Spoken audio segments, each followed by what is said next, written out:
I'm a little nervous tonight. I want things to be right.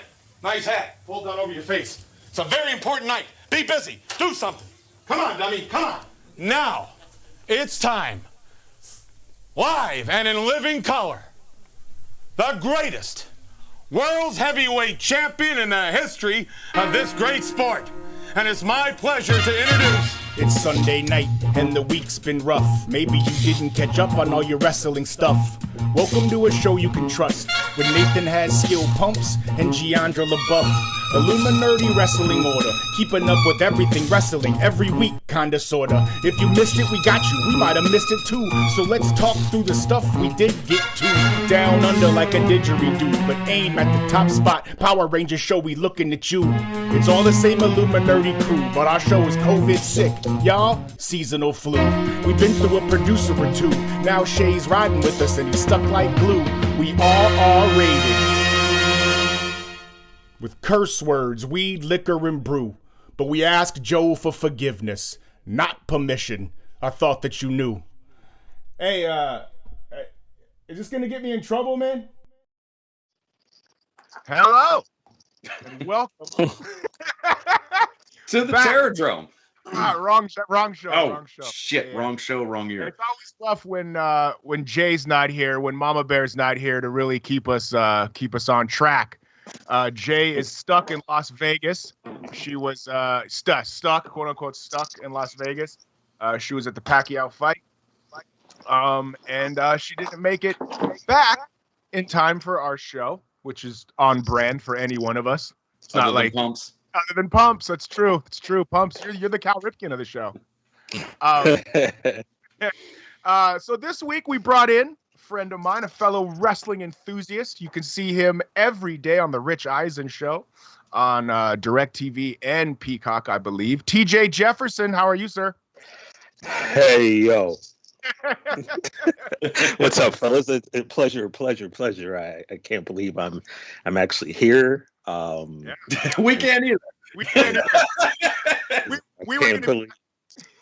I can't believe I've actually gotten invited to come onto a show of such prestige. Yeah. So I feel great right now, man. I mean, I'm not gonna lie, bro. We would have been excited to just have Ric Flair's head on. You're a bonus. True. Woo!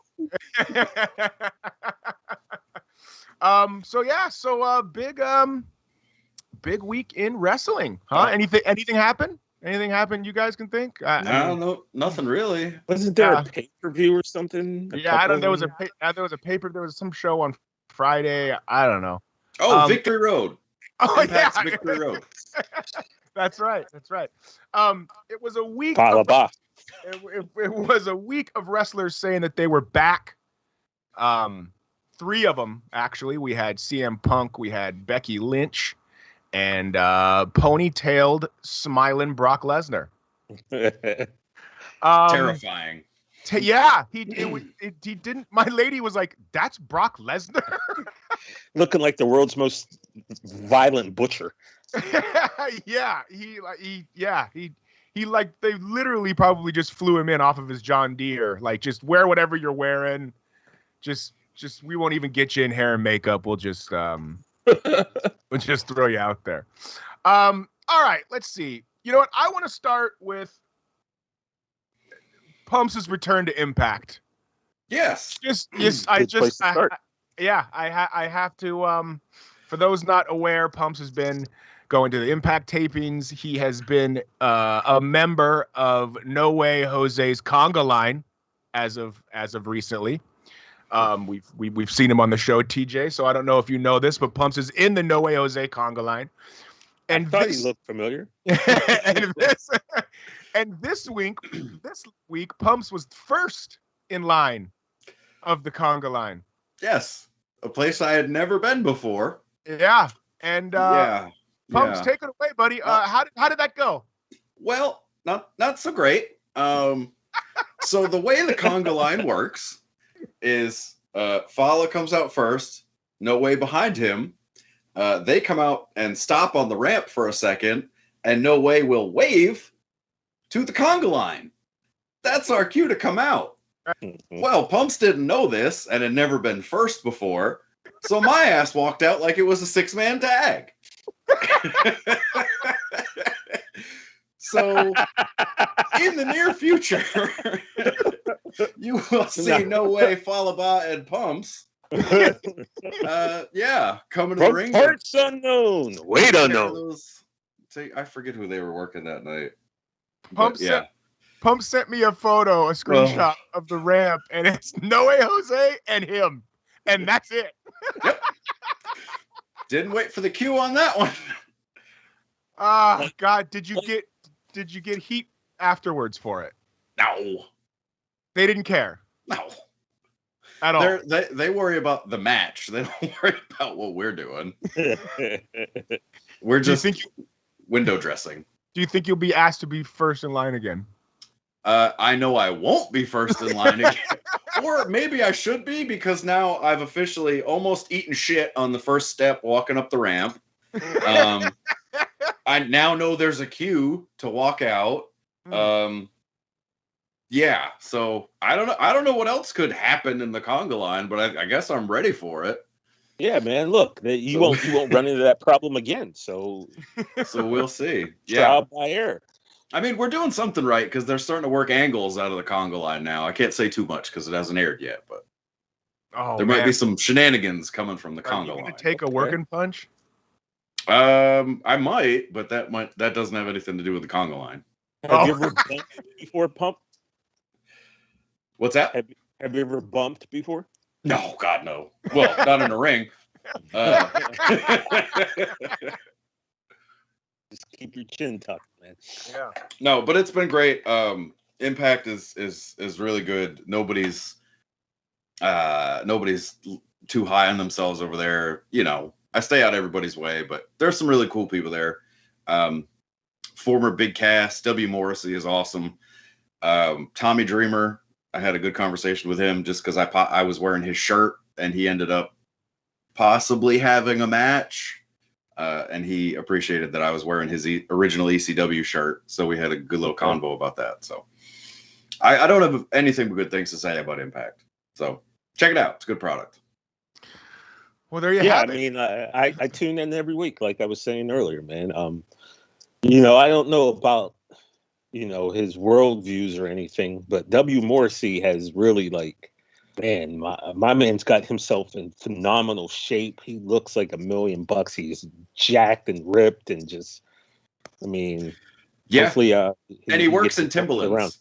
Yeah, Timberlands and jeans, let's go. That's his new ring gear. Yeah, it's almost like a Tim's nod, and I'm sure it's not, but it's almost a nod to Shad Gaspard because he was rocking. Yeah, that's exactly what I thought of. Or he was in that fucking Def Jam fighting game. Fight for New York. From the mid-2000s. Possibly, but no, he's doing really good things. He had a pretty big spot with Eddie. I really can't, like I said, I don't want to get into it because it hasn't aired yet, but there's a lot of big things happening in the Impact Zone, if you will. So it's worth checking out if you have access or Twitch, or they're launching a premium service through YouTube for 99 cents a month. So our old producer Josh is I think trolling us in the chat, asking us a fucking Star Trek question, which is funny. But who the fuck is Lieutenant Worf? Oh, he was the guy with the weird head thing. Oh, that's like a Star Trek, like a Next Generation joke. Yes. Like Picard, he had that cool knife. One. That cool knife thing. Number one. Prepare shields. Number one. What do they say? I don't know. He was. Yeah, I think he was the weapons guy. Yeah. All right. Well, there you go, fucking Josh. But let's see. What would his entrance song be, since we're so interactive? The TJ Perkins Nintendo song. Yeah, the dan. Yeah, we'll go with that. We'll go with that one. All right, let's switch gears to AEW, where the biggest news of the week happened. Jade Cargill wrestled. Yeah, Jade Cargill beat Hogan. and record. Yeah, squashed her. I wasn't really with it, but yeah. Oh, that's not what you were talking about? No. Oh. Philip came back. Phil Brooks. CM Punk. Oh, Cookie Monster. Much to Shay's Chick Magnet. Chick Magnet. It was pretty fucking cool. I think I think we're all going to be in agreement that was that's kind of what you love about pro wrestling. Like that's about as emotionally as invested as in a segment that I've been in a really long time as a 41-year-old man. I don't know what his work's going to look like in the ring. I don't know. What's he been off? 6 years, right? 7. That's a long. That's a long time, man. Even if it's 3/4 of what it used to be, I think his promo work makes up for it. He's going to be must-see TV every week. I think. TJ, what were your thoughts on CM Punk's return, my friend? It's funny as you start talking it. I pulled Rampage up, so I'm like starting to watch it again. It was surreal, right? And so we all kind of knew it was supposed to happen, right? We all knew that he was coming, but we've all been swerved so many times with wrestling that on my show I wore a CM Punk t-shirt every day last week. It was CM Punk week, but even at that, I was still like, okay, like. And when he says, hold on, real quick, when he says a show, he means like a real show. Yeah, like a TV show. Yeah, like a show that has like millions of people watch it every week. Shout out to the 7 people in our chat. I don't know if there's millions, but hopefully after this we'll get millions. So, and even up to the point where I'm watching right now, even when Call the Personality hit, and by the way, Call the Personality, I hear that song every day just because it's my alarm on my iPhone when I get up every morning. So I always hear that song, and my fantasy football team has been called best in the world for like the last 5 seasons. My Wi-Fi at my apartment here is best in the world. So I guess you could kind of say I'm a little bit into CM Punk. I like just it. A little invested. You're in good company with us then, my friend. But yeah, man. So even up until I hear the music and the crowd's going crazy, and I'm still fully expecting MJF or someone to walk out, because that probably would have been the move if it was a 2-hour show. But because it's an hour, Sure. I understand why they didn't do it. And plus, the crowd was as hot as it was going to get. Like, I watch a lot of wrestling videos, psychology. Yeah, they would have. So, yeah. So it could have worked had you brought a heel out. But no, I mean, this was perfect. And even up until the point that I saw him, even with his name on the Jumbotron, the Titantron, whatever they call it, I was still like, okay, I'm not buying this. And then I saw him and I was like, holy shit. Like, sorry, I didn't know if we could curse. Holy crap. Like, I mean, you can do anything you want. Do whatever you want. I was just taking a bong hit. We can say shit. And then he's sitting there and he kneels down and the crowd's going crazy. And then we get that 8K shot of Punk. I don't know if you remember that, but the 8K shot that they've been starting to use since football, and it's like, holy crap, this is like the most crystal clear thing I've ever seen. And you're just like really seeing it in his eyes, and he's just like, wow. Yeah. And that's kind of how I felt. I was slightly not as emotional as the guy who cried, but at the same point, it was just like, yo, man, this is dope, because we've been waiting for this and we've wanted this for so long. Didn't really think it was going to happen. And, and then especially when AEW first started and you heard the rumors that like there was some type of friction there, like they lowballed him in an offer or whatever. You like, okay, maybe this isn't going to happen. And then, here he is. And it was the right time, the right city, obviously. Yeah, I mean, he would have got a pop like this pretty much anywhere, but this was different. Yeah, I don't think it was amazing. If it's in Des Moines, I think you do. I think there's still someone there. And by the way, there wasn't just that dude. If you look around, there were girls crying. There were more than one person. He just happened to be the one that you're like, oh wow, like this guy is feeling it. But you know what? I say this all the time, right? As I'm watching this, man, and only like obviously musicians, people of that ilk have this ability, but what is it like, man, to go out there and you have 15,000, 16,000, WrestleMania 3, 197,000, people. Just chanting your name, man. And just like, I remember watching many Michael Jackson videos where he would just go out there and he would pop up on the stage and there's 100,000 people legitimately losing their mind. Oh, people and are he just fainting sits there for 30 seconds and then he moves to the left a little and they lose their mind even more. It's like, what's this like for this man right now after 2,766 days to get that type of reaction? I'm going to shut up because I feel like I just talked for a long time. Oh no, hey, you're the guest, my friend. We wanted to know we want to know your I mean, it's a big deal. It's like I said, it's like, it's not every day that, you know, a guy who, like, listen, Punk, and I'm going to get your reaction in a minute, Pumps, but like, Punk is the reason I got back into wrestling in 2010. Okay. Like, I didn't watch wrestling from like 05 to 2010 at all. So I missed a lot of the Edge stuff. I missed, you know, that Cena run, you know what I mean? But when Punk did that pipe bomb, or in 2011 or whatever, like, that got me back into wrestling. And he, you know, and now, you know, here I am 11 years later, still into it again. So it was, and it's not something that you can explain to somebody that doesn't get it. Like, I tried to explain to my lady, I'm like, listen, this is the first time in years that I've actually wanted to watch a wrestling show on the time that it came on. Mm-hmm. You know what I mean? Like, that's crazy. I made it a point to be home at 7:00 to see that. And she was like, why? And I was like, CM Punk's coming back. And she's like, who the fuck is CM Punk? Who's that? Yeah. I'm just like, you didn't leave her on the spot, bro? You let her stay? Yeah, you might have to put her out after that. Pumps, you are wearing a CM Punk ice cream bar T-shirt, and they handed out ice cream after the thing. What was your reaction when Philip came back? It was great. I mean, that picture of that guy that's crying, you can make fun of it all you want, but that's what sums it up. That's what we're all here for. That emotion. Yeah. That's pro wrestling. Sure. That's what we're here for. You can't shit on somebody for that. And good on Tommy Dreamer. Again, props to Impact. Good on Tommy Dreamer for trying to seek that guy out because he's doing the right thing. Because we're all like that. And I wish I wasn't such a cynical bastard and I could love something like that. Well, you like Session Moth Martinez. Yeah, Martina. But yeah. Martina. You keep trying to make her Hispanic, and she's definitely from Ireland. It's not. Yeah.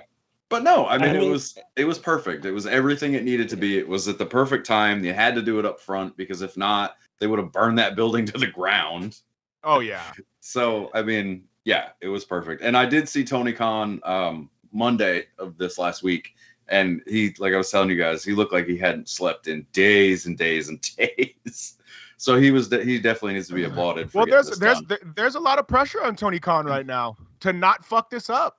Yeah. Yeah. To not overexpose him.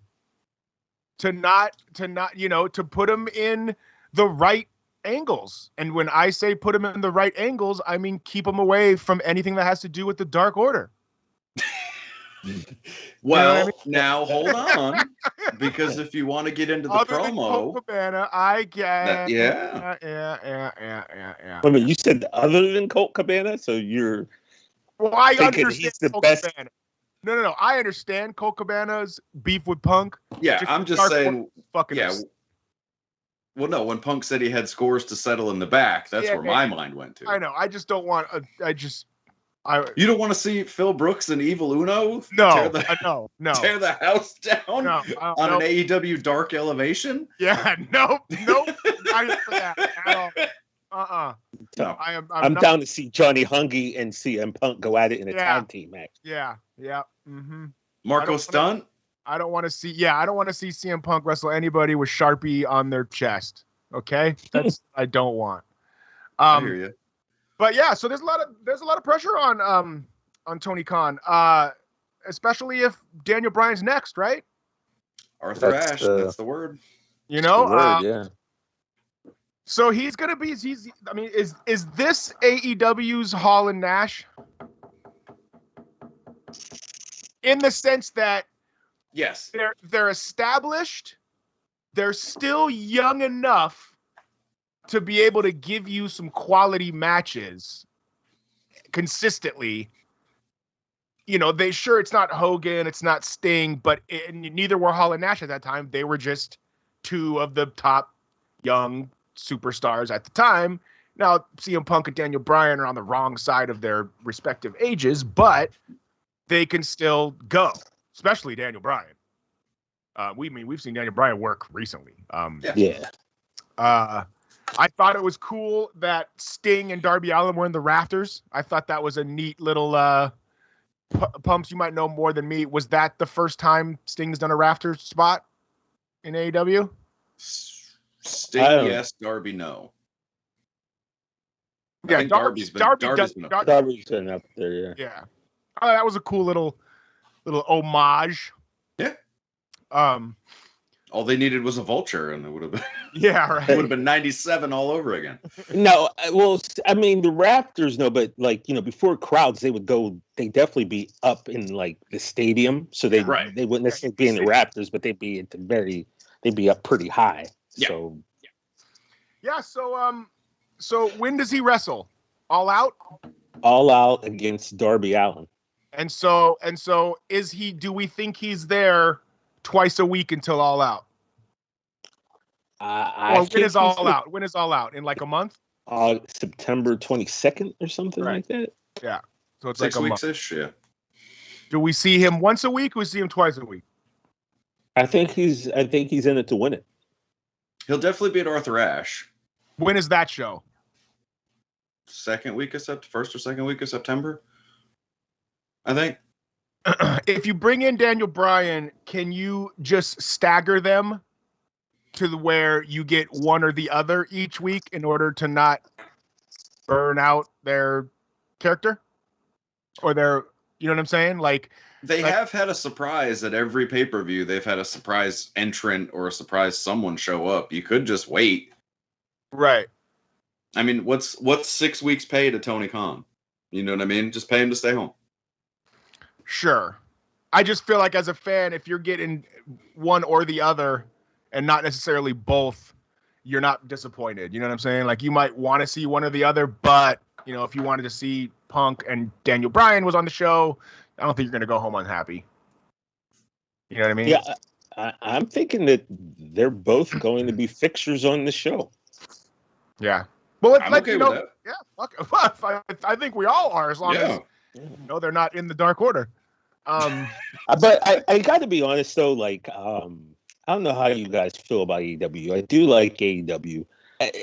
Just some of the guys that they're pushing, and I don't know, maybe it's because I'm old school guy. I mean, you don't know this about me, anyone watching, but I've been watching wrestling since 1980. So, I definitely have my opinion and the type of wrestlers I like. And for me, microphone skills are great, right? Obviously, people love Mike skills. They're what talk people into the building. But after Mike skills, for me, like there has to be some form of believability, right? You already have to suspend disbelief as a wrestling fan, but I need it to be believable. And I know that I definitely do contradict myself with some of the guys I like, because I get into this conversation with a friend of mine and he loves to bring up, well, you like Shawn Michaels. Shawn Michaels doesn't look like he could really beat somebody up. I'm like, okay, fine. He's the exception. He's the anomaly. But generally, it's great if you can talk, but like if I'm not believing that, you can really, throw somebody around and rough somebody up, then it's just like, So like, I know everyone loves MJF and they think, oh, he's the best heel in wrestling and he's the future. But I don't really, for me personally, the type of wrestling that I like, I don't see it. The Darby Allin thing, the guy is, and he goes out there, he does this thing. He's huge in AEW, but the guy's like 150 pounds. Yeah, he's the Spike Dudley of this generation. Yeah, yes. And so for me, like, am I excited to see CM Punk coming back against Darby Allin? I mean, I'm excited because Punk's coming back. I don't know that that's the matchup that's necessarily making me go, oh, I can't wait for this. Right. But and judging from the crowd, I mean, look, I'm probably in the minority, but yeah, I haven't had a chance to express my AEW feelings in a public forum until now. So I just want to do that. Yeah. And I think that goes towards the idea that Punk is going to be around for a while, with his first match being against Darby Allin, because it's like a warm-up. Where the money is. Yeah, everyone knows where the money is, and they're not going for it right away. So, they've got time, which means he's there. Plenty of time to have him wrestle Jungle Boy. You know what I mean? That's the one. That's what everybody wants. That's you know it. Jack Perry, Phil Brooks. Yep. You know, I did have an idea, which obviously would never happen with AEW, but you were speaking of their Hall and Nash. And a few months ago, I had this kind of idea. I was like, here's what I would do. I would send in Aleister Black, right? Have him come in and do what he was doing. Then I'd have Braun Strowman. I'd sign him and kind of have him like just wrecking people. And then have those two come together. And then playing the Hulk Hogan role, it would have been Jungle Boy. It's like, legit, it was the one, because it was right after his Omega match. And I was like, all right, Kenny Omega just kind of made this kid almost a star. I'm like, he would be perfect for that role because the fans just absolutely love him. He's an AEW guy, but now he turns his back on Jurassic Express and lines up with the Outsiders 2.0. But anyway, it'll never happen. It was just a thought. It was led by Brody Lee's kid. Okay. Is there any other AEW stuff that we missed before we move on to the Slammer de Summer? Well, you know, it was good. I being a big Christian fan, I like seeing him. Yeah, we talked about that last week too. Yeah. Okay. Yeah, I'm not sure if it was too soon to take the belts off of Kenny. Well, Tony Khan blocked him losing in Mexico too. AAA wanted to switch that belt. Yeah, apparently Kenny wanted to lose the belt, and Tony probably made a lot of luggage. It's a lot. He's got to carry that shit around with him. Fuck that. You know, he makes Callis carry it for him. By the way, 100%. Don Callis is genius. Good work. I like him. He's genius, bro. Like, and kind of makes you wonder, like, WWE, you could have had this guy. This guy was just tooling in Impact for years, just like doing commentary. I didn't really quite realize how dope Don Callis was until the last few months. Yeah, he's definitely doing some good work down there. Eddie. By the way, guys, Darby Allin's wearing black gloves with red press-on nails. The fingernails. Oh boy, I didn't notice that. Yeah, I don't know, man. He's Hot Topic. He's the fucking Hot Topic of wrestlers. Like, he's got all of those. He does it all, bro. You like patches? Darby Allin's into patches. You like face paint? He's Choker necklace. Choker necklace. He's got you. Pins on your fucking vest? In. Fucking fingerless Eazy-E gloves? In. Skateboard? In. Funko Pops. Funko Pop. He's in. He's all in. I haven't been in a Hot Topic in years. I don't know what the heck. All right. But yeah, to close that up, CM Punk's return was awesome. Yes. I agree. I think it's going to be very fun to see where this goes. Pumps, you want to give us the New Japan before we talk about SummerSlam? Nah, go ahead. I'm not going to. The only thing I will talk about is Ring of Honor. Oh, okay. They had a two-night show. I'm working through night one. So some quick notes on night two. Danhausen versus Dalton Castle. Here's my notes. Was this a great match? No. Was it 3 stars? No. Do I love both of these guys? Yes. And then bro, sometimes that's all it takes, man. Yeah. I mean, they're great. But the other highlight of the night for me, and probably match of the weekend, but we'll get into that, was Vincent and Matt Taven had their big blow-off of their 2-year feud that they've been working in a steel cage, the first Ring of Honor steel cage match in like 5 years. Phenomenal. Blood, thumbtacks, table spots. Great. Vincent, like fucking Olive Garden Vincent? I don't know who that. No, not Meat Sauce. No. Not Virgil. Not Virgil. Vinny Marstiglia, I believe is his real name. Oh, yeah. Okay. All right. He was part of one of the iterations of the Kingdom. The last iteration, yeah. Who won? Vinny. Yeah, I was kind of getting the sense on Instagram. I was like, damn, did he win? Yeah, Okay. Vinny won. It took 3 people to help him, but he won. Well, so he'll move. Yeah.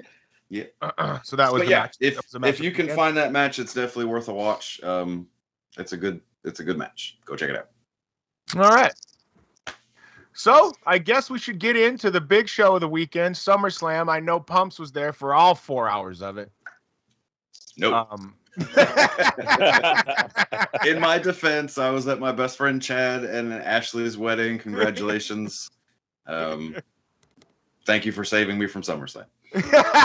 We would have had a fucking watch along, and you were not going to be thrilled, Pumps, if that was the case. I would have gotten hammered and passed out. All right, so let's just run down the card here. And I did watch a recap. I know what happened. Okay, yeah. So we have Riddle and Orton defeated AJ and Omos. They are the new tag team champions. I just hope that this can lead to AJ getting away from Omos.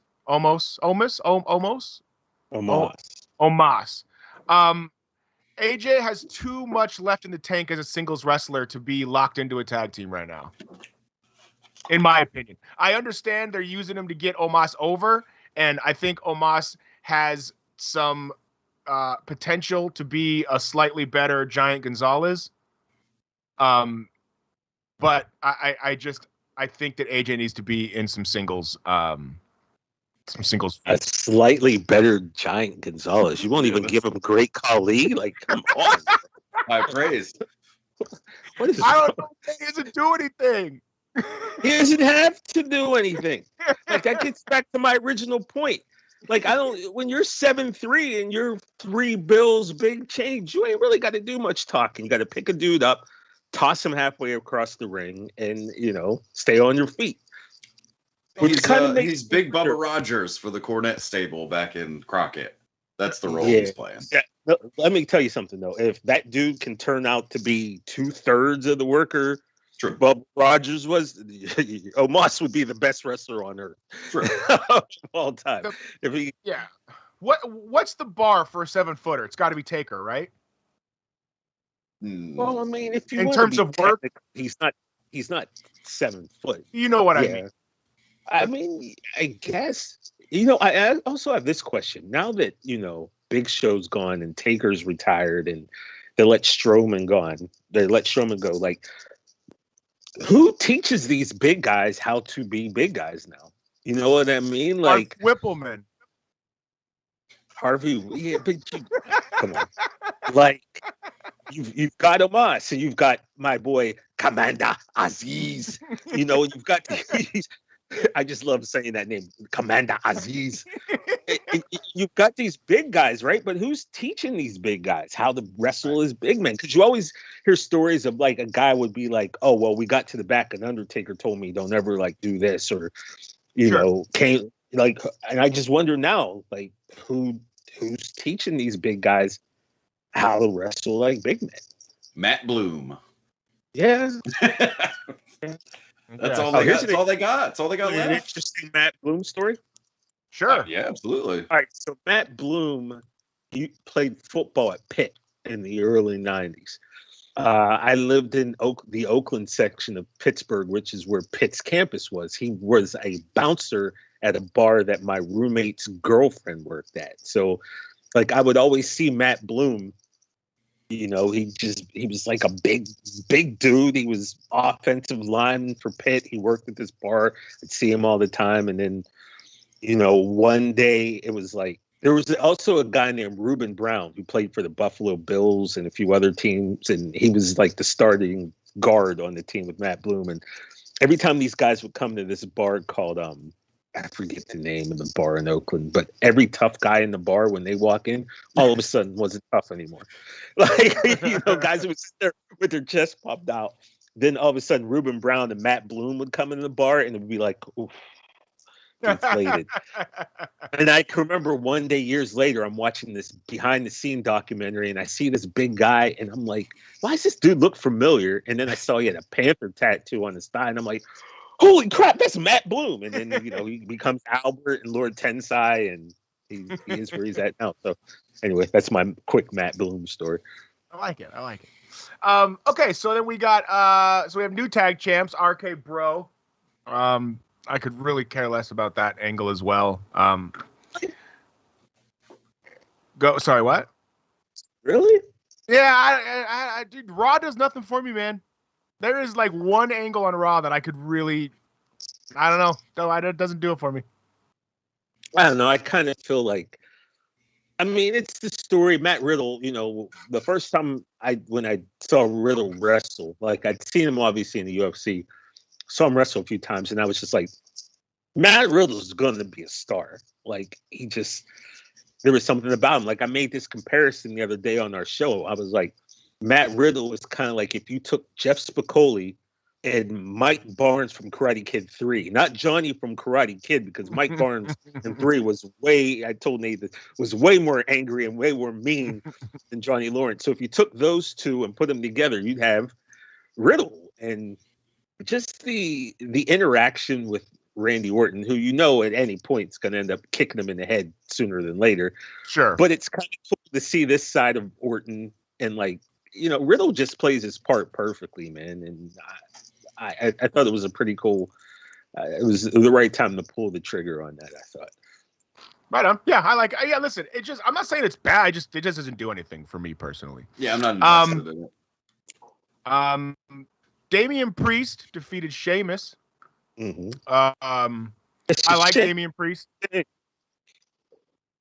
What? I was just singing this theme song. My bad. Yeah, Damian Priest is he's a star. I like him. I think he still needs fucking Invisalign. Nate's got to get his Invisalign spot in. Bro, they go close on him smiling, dog, and it is the Rocky Mountains in his grill. He has to be making enough money to do something about that. I gotta be honest, I've never even paid attention. Well, next time you won't be able to unsee it now. You won't be able to unsee it. So Damian Priest is your new United States champion. It's a match we've seen countless times. I don't know. It was what it was. Pumps, did you see any of the highlights? I'm happy for old Punishment Martinez. Anything successful for him, I like it. Yeah. I mean, like I said, he's like, to me, he's like the best thing going on Raw. Look, he did his thing, helped Bad Bunny get over at WrestleMania, so I'm sure that really kind of raised his stock. Know who he was, raised his stock. So yeah, sure. So I'm down with it. We got the Usos. Blech. This is not paranoia. It's the Usos, my favorite tag team by a fucking mile. They, down since when they come out bombing. I'm telling you, bro, they're San Pedro fucking gangbangers. And I love it. And they work really well together, and they went over clean. Rey Mysterio, Dominic Mysterio have no business beating them, and I'm glad the WWE recognizes that. So the Usos retain the tag straps. Yeah. For the record, Nate's favorite tag team is FTR. Yeah, I mean, obviously that was the right move. You got to keep this bloodline thing going. I tell you what, though, I'm also a fan of Dominic Mysterio, right? Just because. And I'll tell you why. I think I'm more of just a fan of the story, right? Cut his mic, Shane. Shane, cut his mic. Shane, wake up, Shane. That's it. Well, here's why. Like I said, I think I'm just more of a fan of the story, right? Like that's the real forbidden door in wrestling. Somebody being a Dominic fan. Yeah. I'm not saying I'm going to go buy a T-shirt, but what I'm saying is, it's like I don't know. I find that cool, right? Like the thing with NBA right now is everyone's hoping that LeBron can hang on, and maybe if Bronny's good enough, he can play in the league with him, right? So, huh? Oh, a lot of people.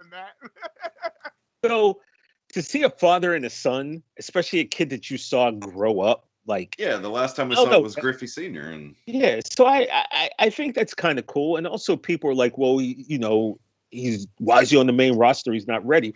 Well, he's not going to get any better training than what he's gotten last year to go out there. Like, and he paid his dues. If you remember, Seth beat the crap out of him with that kendo stick. That is not paying your dues, bro. That's just getting beat up on television.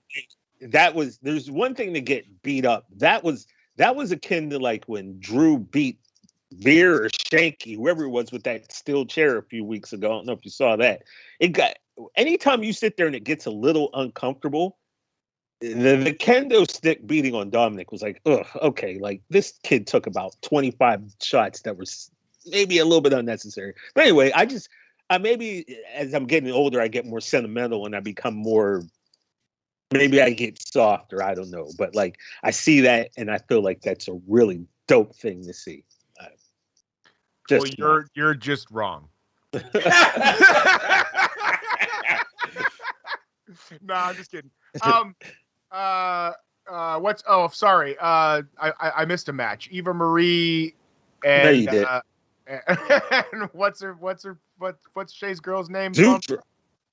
Dewdrop. No, Alexa Bliss defeated Eva Marie. Yeah, Dewdrop is Pump's girl. Viper. Miss Viper. Yeah, look, he's got her shirts and shit. He's all in. That's right. I'm going to ignore this period in her career, and then whenever she gets back to real professional wrestling, I'll be back in. All right, then we had Sasha Banks not able to perform. Stupid people win stupid prizes. Now, what was the reason? She's got COVID. That's what it was, right? I mean, it has to be. What else would it be? I mean, I don't know. No one's really come out. I mean, it's either that or a freak injury, and that's the only two. I mean, that's right. Or unless she like fucking is involved in a criminal investigation all of a sudden. As far as I have been told, she has come out staunchly against the vaccine. Yeah, got it. Yeah. I'm putting one and one together and coming up with coronavirus.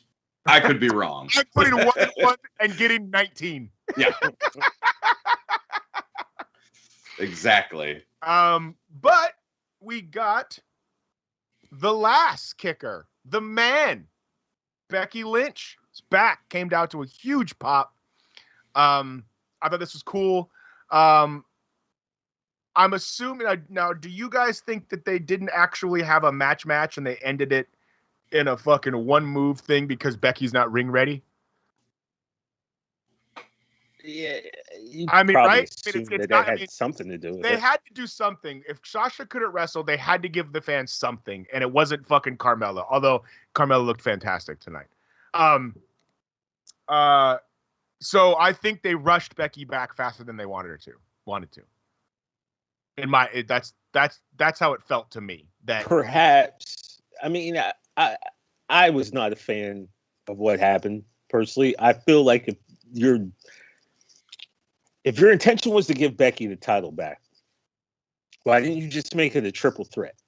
And then have Carmella take the pin. Yeah. Or if you were going to do it like that, then why not have Carmella, after she got murked by Becky on the outside, jump up on the ring apron, go to kick her, have her nail Bianca, and then Becky does what she does. Right. But like, to have someone like Bianca Belair, who you've been building up, and then you see how strong this girl is. She just beat up two people earlier in the week. She's a powerhouse. And then you have Becky go in there and throw a forearm and I don't even know what she beat her with, because time and space literally stopped as the ref's hand hit 3. So I'm not even really sure what happened.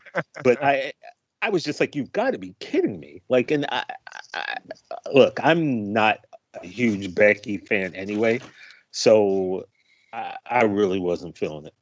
But I understand it. I understand the business. I understand why you do it. I just don't understand why it came at the expense of Bianca. Sure. Well, they just squashed the star that they've made over the last, when was Mania? Right. 4 or 5 months. Right. Yeah. That's the weird thing. A woman who's been out for a year can come back, hit one punch, and win the title over your Right, champion. it's exactly what I was We've completely devalued her whole run. Right, like why? For what? For a pop in the middle of the card? I mean, like I said, sometimes I sit and wonder if Nia Jax doesn't break Becky Lynch's face with that punch, is Becky Lynch become the star that she is? And No. I mean, I remember when it happened, and when she was standing there bleeding, I was just like, right then and there, you're like, okay, she just had her star-making moment. Well, you know what she did? It's funny because I just watched the documentary on Netflix about Christy Martin. Okay. That female boxer from the 90s and the early 2000s. Bill the Devil, it's called. Yeah, she was on the cover of Sports Illustrated, and she was like the Mike Tyson of chicks, and she was like 48-1 and would be on Don King promoted her, blah, blah, blah. Well, in her main fight that she finally got on the undercard of a Tyson fight against Tyson and wasn't Tyson Boa, Tyson and Bruno. And she and the other chick went like fucking 6 rounds like in a fucking phone booth and were both bloodied up and shit. And that made her a star. And then she was on the cover of Sports Illustrated and all this kind of shit. And I went, that's fucking Becky Lynch. It's like, that's exactly how Becky Lynch got famous. Yeah. Was she got her nose broken and then just looked like a badass. And I'm not taking anything away from her. They ran with it. And I think Becky, to me, became a better wrestler after she got more confident. You know what I mean? Mm-hmm. She's not on the level of Charlotte. It's like I was telling my girl, I go, listen, Charlotte and Rhea Ripley are probably the best 2 women wrestlers. And the, what's the girl that's the NXT champ? Raquel Gonzalez. Yeah, those are probably the 3 best wrestling women. You know what I mean? You pronounced the name of Asuka wrong 3 times. Oh, that's right. That's right. Like, let's just be very honest about something, and I will argue this for hours upon hours. Asuka is the best woman in that company, wrestling-wise. Period. Like, just watch her. Like, really watch the stuff that she does. Her transitions, like flipping from an arm bars into heel hooks to like everything she does is incredible. And like, I don't know, Asuka's the GOAT to me, man. So I like that. Yeah, I won't argue with it. Yeah, I can't argue with it either. Like, I was like, I just like, made seriously though, when you watch her wild boy statement and then you just defeated it in one word, and I went, yeah, all right. I mean, but just like I truly believe that, like, just watching her and the stuff that she does in that ring, like, there's really nobody else that can do the stuff that she does. And I'd put Bayley close to her. Yeah, Bayley's good. Yeah. Close, but yeah. Yeah, I guess I was saying that, but Becky is the most popular girl. Yeah. Yes. In the company. Becky might be the most popular person. Yeah. All right, so we had that. Drew McIntyre defeated Jinder Mahal. Who cares? I really thought Jinder was going to get the W here, but you can't give Jinder Mahal. Well, I'm thinking about the Afghan situation and how white people won't be able to tell the difference between Middle Eastern people. And if you do some sort of angle with Jinder Mahal right now, like how that works in a public setting. Well, they're going to Saudi pretty soon anyway, so Jinder's going to be shooting up the card. Right. He'll get the W. He'll get the W on Raw or something. It'll be a surprise roll up finish or something. I like Jinder, but I like Jinder when he's being a heel. Also, I'm a big Drew fan, man, and taking into consideration. TJ, you score so many points on so many levels, and then you just lose them on so many other levels. How can you not like Drew McIntyre? Because Drew McIntyre, again, goes back to my point I made a little bit ago. Drew McIntyre is legit. Like, my boy used to work there, used to be a writer, so he would tell me like all the guys who like could really fight and who were legit badasses, and he was like, Drew is that guy. So years ago when I found that out, I was like, I like this dude even more. I don't know. I like Drew. I feel like he's paid his dues. He got up there, he got pushed, it didn't work. He didn't complain. He didn't whine. He went and he reinvented himself and he busted it. How overexposed him? How? Like we were in Bobby Lashley every week for like 4 months. We were in the middle of a pandemic, dog. Like like yeah, a pandemic. Things would have been gave us Dominic fucking Mysterio. I'm just saying things would have been different. You know, they did what they could. His stuff when he was Drew Galloway, when he was away from WWE, was really, really good. I absolutely will give him that. I won't take that away from him. He was in ROH, right? He was in ROH. He was in Rev Pro. He was in. He was all over the place. No, he wasn't on. He was on something, but it wasn't Ico Pro. You don't go from 215 to 265. Well, you do. You just at Raising Cane's 3 or 4 times a week. Oh, is that chicken? That's chicken, isn't it? Oh, you don't have Raising Cane's out there? No. We just got one here. No, our newest acquisition is Whataburger. Oh, we don't have a Whataburger. We got a Whataburger, TJ? No, right? We don't need a Whataburger. Trust me. I've never had it, but apparently people that like it really like it. It's very I feel like In-N-Out's highly overrated, and In-N-Out's better than Whataburger, in my opinion. You know what I Whataburger is just a step above your high school cafeteria hamburger, or actually, it's like a step above like a neighborhood fair. You know, when you have like your neighborhood fairs where you put like the Ferris wheels up in the street, so you're not really sure if it's safe. Like you won't get on it or send your kids on there, but then they have like their food booths, and you always get like the bomb, you know, like street corn, and then you get like the funnel cakes, and then they have those burgers. They're like almost diner style. That's kind of what a Whataburger is to me. You know what I wish we had? What's that spot that we went pumps? Bojangles, man. Yeah, Bojangles. Bojangles can fucking stay. We had an Alabama Bojangles.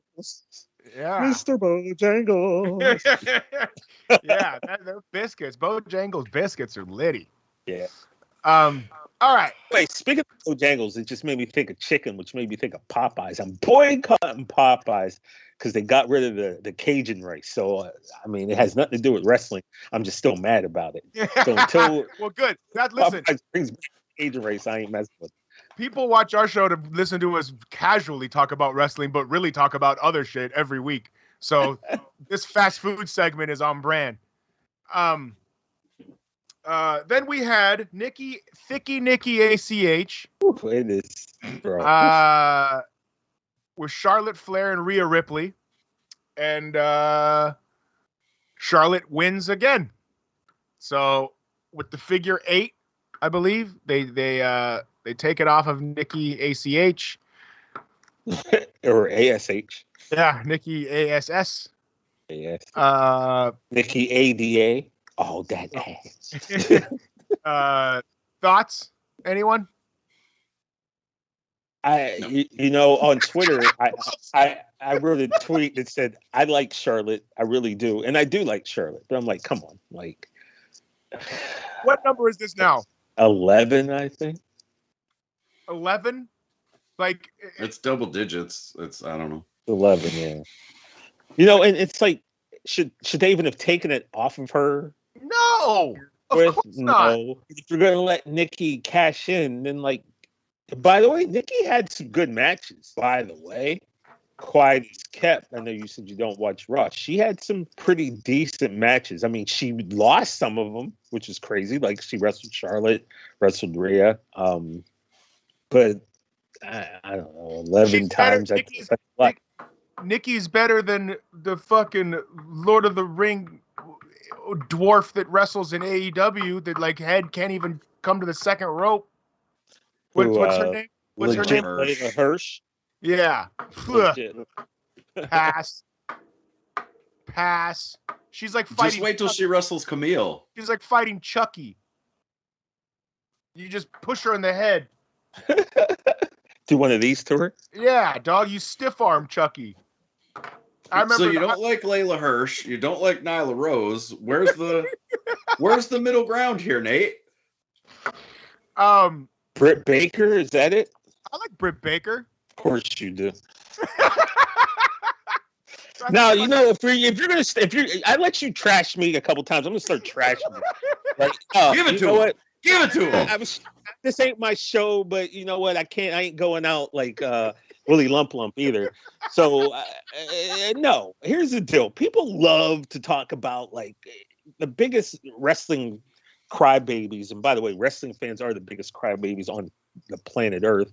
Used to always cry about Roman Reigns. He gets pushed down their throats every week. Oh, why does Roman get pushed down their throats every week? And yet, no one ever says anything about Britt Baker. Roman down my throat every week. And yeah, I'm right. For it. Yeah, Nate's like, but no one ever says anything about Britt Baker. Like, you want to talk about someone who's been forced upon you? Like, AEW decided, like, day one that was going to be their person, and they're going to stick with her. That's their Charlotte Flair.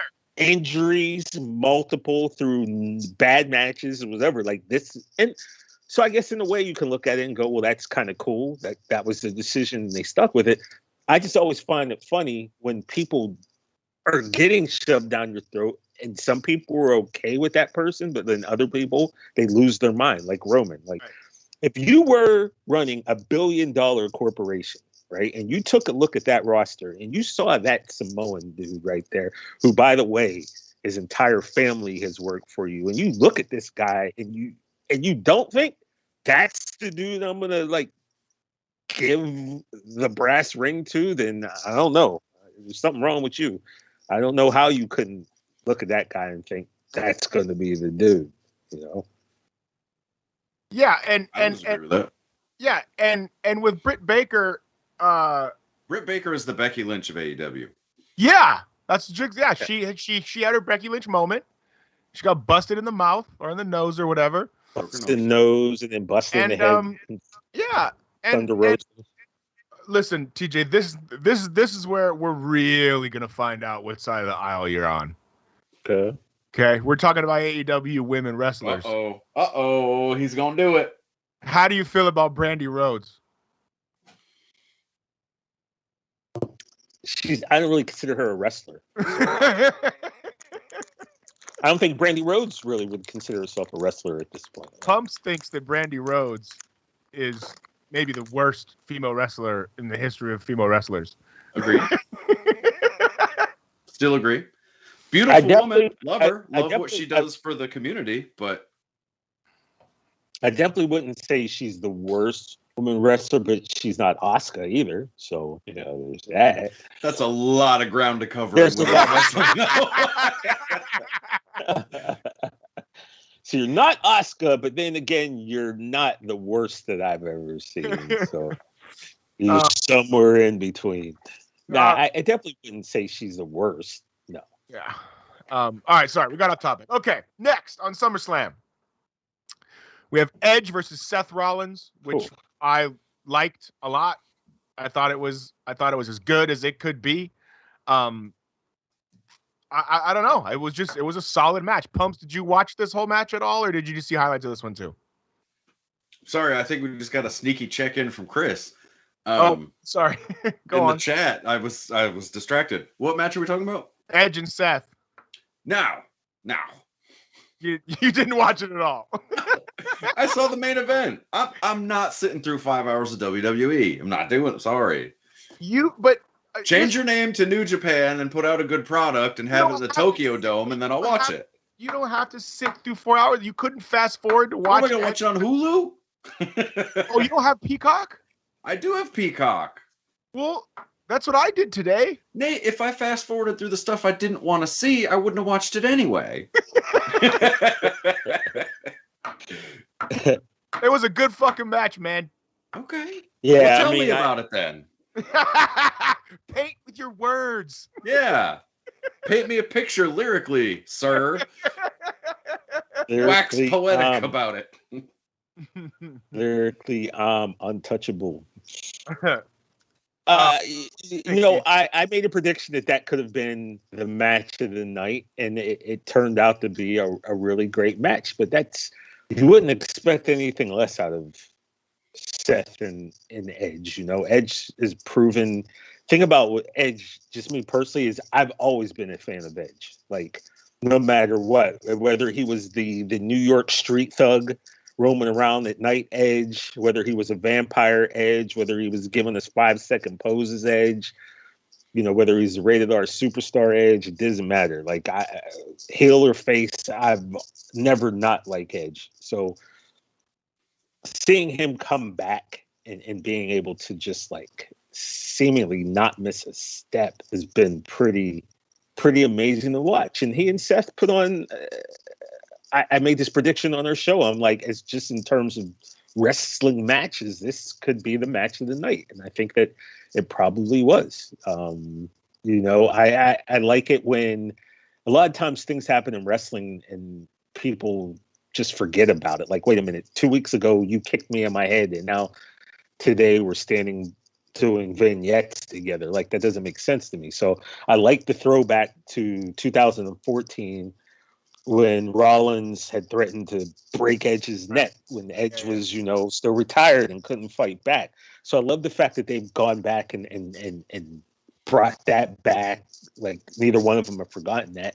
And it kind of added a little something to their match, and the danger of, all right, if Edge gets curb stomped, his neck could snap. So that was the whole thing. It's him trying to fight off, make sure he didn't get hit with the curb stomp. I mean, it was just a great match, man. Yeah, I thought the psychology of it was really good. I thought that both guys, worked their ass off, and it was what I thought it was going to be. And Edge got his win. Yeah, and plus Edge the just lost part, last couple. You know what I mean? Edge lost at WrestleMania, and yeah, I feel like they've kind of kept. He needed a win to help this last little run here. You know what I mean? Well, in the way the match started with him coming out with the Brood music, and that shit was fly. He was still in the Brood, and he came up. The fire's there, and he comes rising up out of the flames. Like, that was off the chain. And then halfway down, what's that? I saw a meme that had him like coming up through the fucking fire, and it said, "That crazy son of a bitch, he did it." I saw that one. It was like the Jurassic Park fucking. just that Brood music, that which I'm convinced that less than half of the audience even knows who the fuck the Brood was. Oh, 1,000,000%. So, I can tell you guys haven't been watching. So they kind of made reference, and on Friday on SmackDown, I saw it. So like, you didn't know Brood, like you knew who they were after Friday. Yeah, sure. I also saw that they fucking used blood, but it was like black instead of red, which I thought was kind of corny. I didn't see that. I was like, just do the. I thought that was dope because it really wasn't blood. It was like some type of, I don't know, black just seemed like, what the hell was this? Oil. It was an oil spill. Because they're going to Saudi Arabia. Going to Saudi Arabia.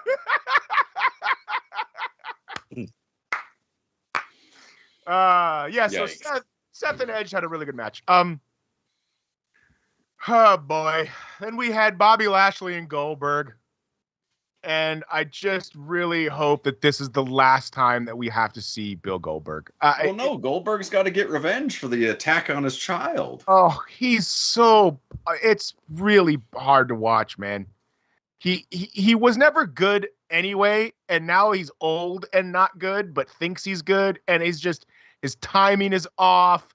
His shit looks weak.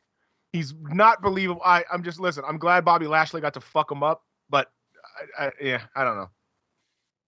DJ, I know he's got a good point. He made a good point on his show on Friday, so I'm gonna let him take this. Who I made a good point? Yeah, didn't you say that about Goldberg getting people into wrestling and all that? Oh yeah, like here's the deal. Like, people always, like, I guess it's revisionist history. I love Goldberg. I do my research, baby. How about that? Like, people like to say Goldberg sucks and all this, but let me explain something to you. Be very frank with you. Back in the late 90s, when the Goldberg phenomenon was happening, he was the absolute man. And I'm telling you, like, I used to live in a row house in Pittsburgh, And so I didn't have cable. My next door neighbor did. So we go over to his house and I'd watch wrestling. And there were two roommates. And one of the roommates actually was a football player. He played football for Duquesne University in Pittsburgh. His nickname was Debo. He was like 6'2", like 275, played D-lines. Every Monday he'd come in and just be like, "Ugh, why are you guys watching wrestling? It's so stupid."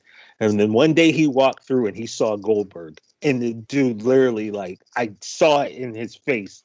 It was just like one of those moments. And then he watched wrestling with us every week after that, to the point where, like, I made him, he got a sack in the game and he threw the diamond cutter sign up to me in the stands. Like, he would have never done that.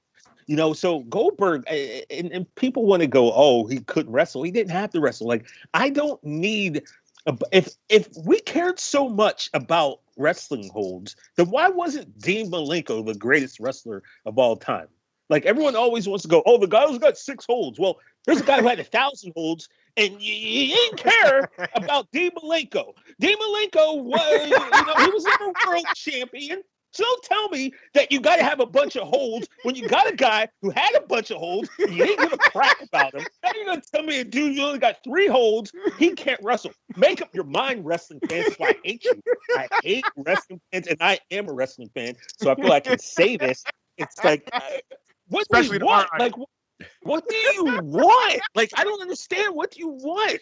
What do you want? What do you want? Do you want the 1,000 holds? And I don't want Goldberg, and I don't want Drew McIntyre. And I don't want Layla Hirsch, and I don't want Nyla Rose. I don't want Nyla Rose.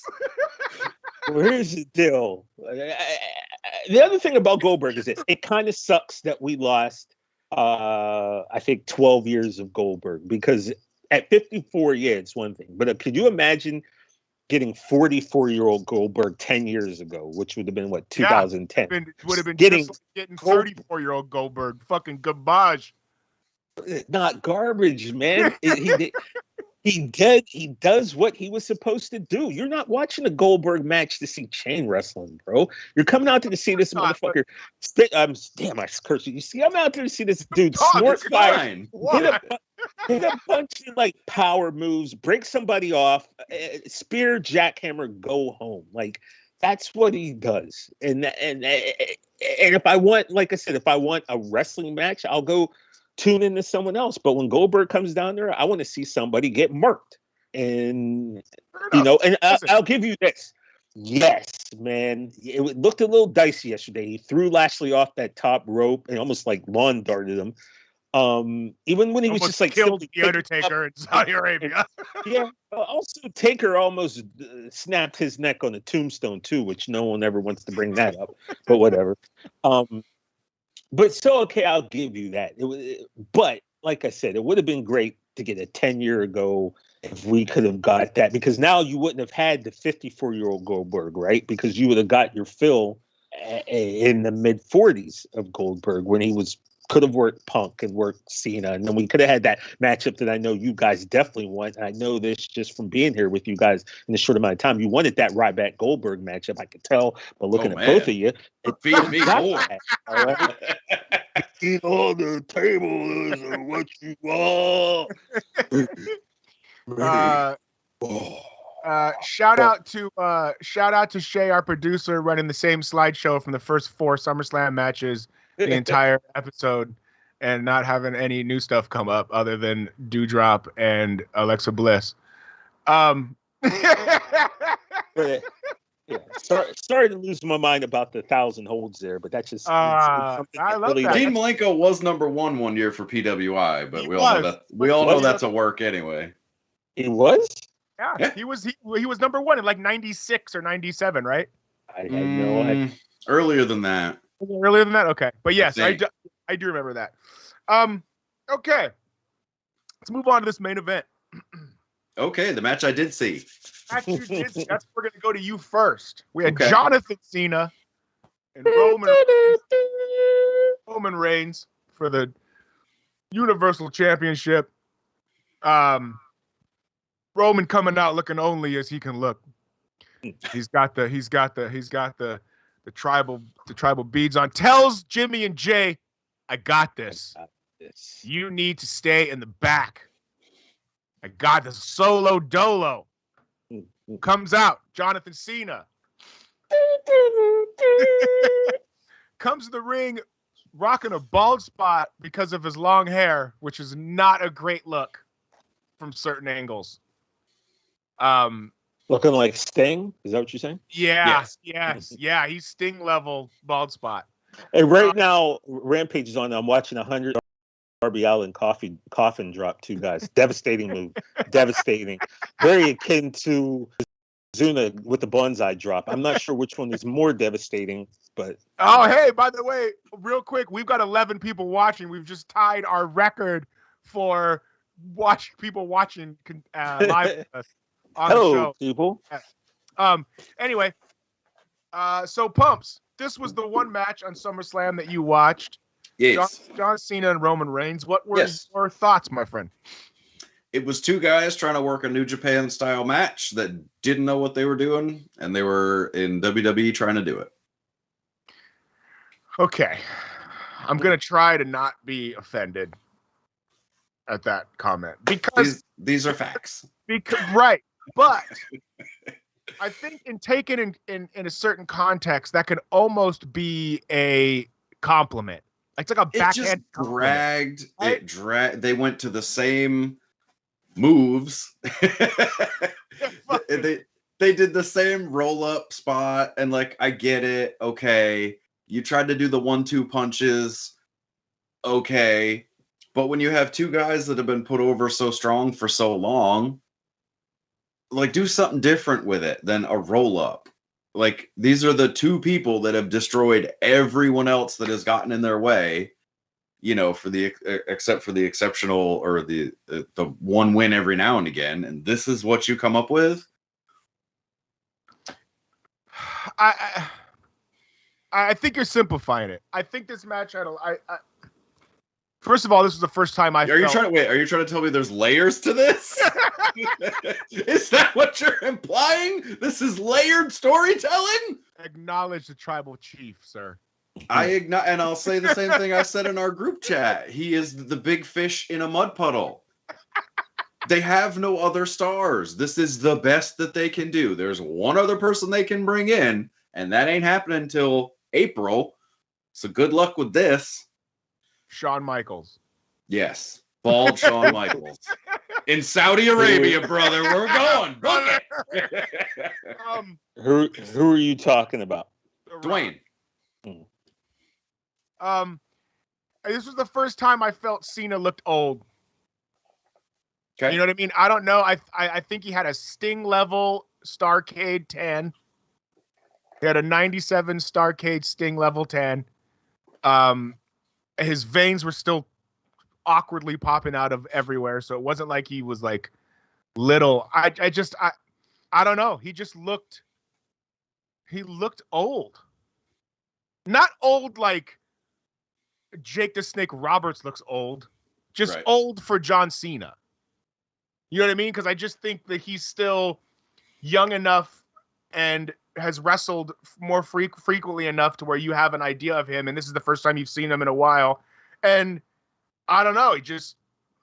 He felt like he'd aged a bit. This is why I'm kind of worried about Punk. But after being off for 7 years. But TJ, I'll give some more insight as well. But TJ, what'd you think of this match? Well, I liked it better than Pump, obviously. I like that he just disrespected you and left the S off. I'll take it. Listen, I understand that my views are not shared by everyone, but that's why I'm here, and I will play that role. I'm the guy that walks out with the tag team on Impact. That's me. So we've got 12 let me ask you. Sorry. Oh, I just tweeted it out, so maybe we will get 12. So when you said they and this is because obviously we don't really know each other, so I don't know the type of wrestling that you like. But you said they tried to wrestle in a New Japan style match. Can you elaborate on what you mean? Like a in-ring storytelling match, like and I say that because I don't speak Japanese, so if there is things that happen in the promos. I don't know. Mhm. So for me, those matches, the stories of those matches are told during the match. Mhm.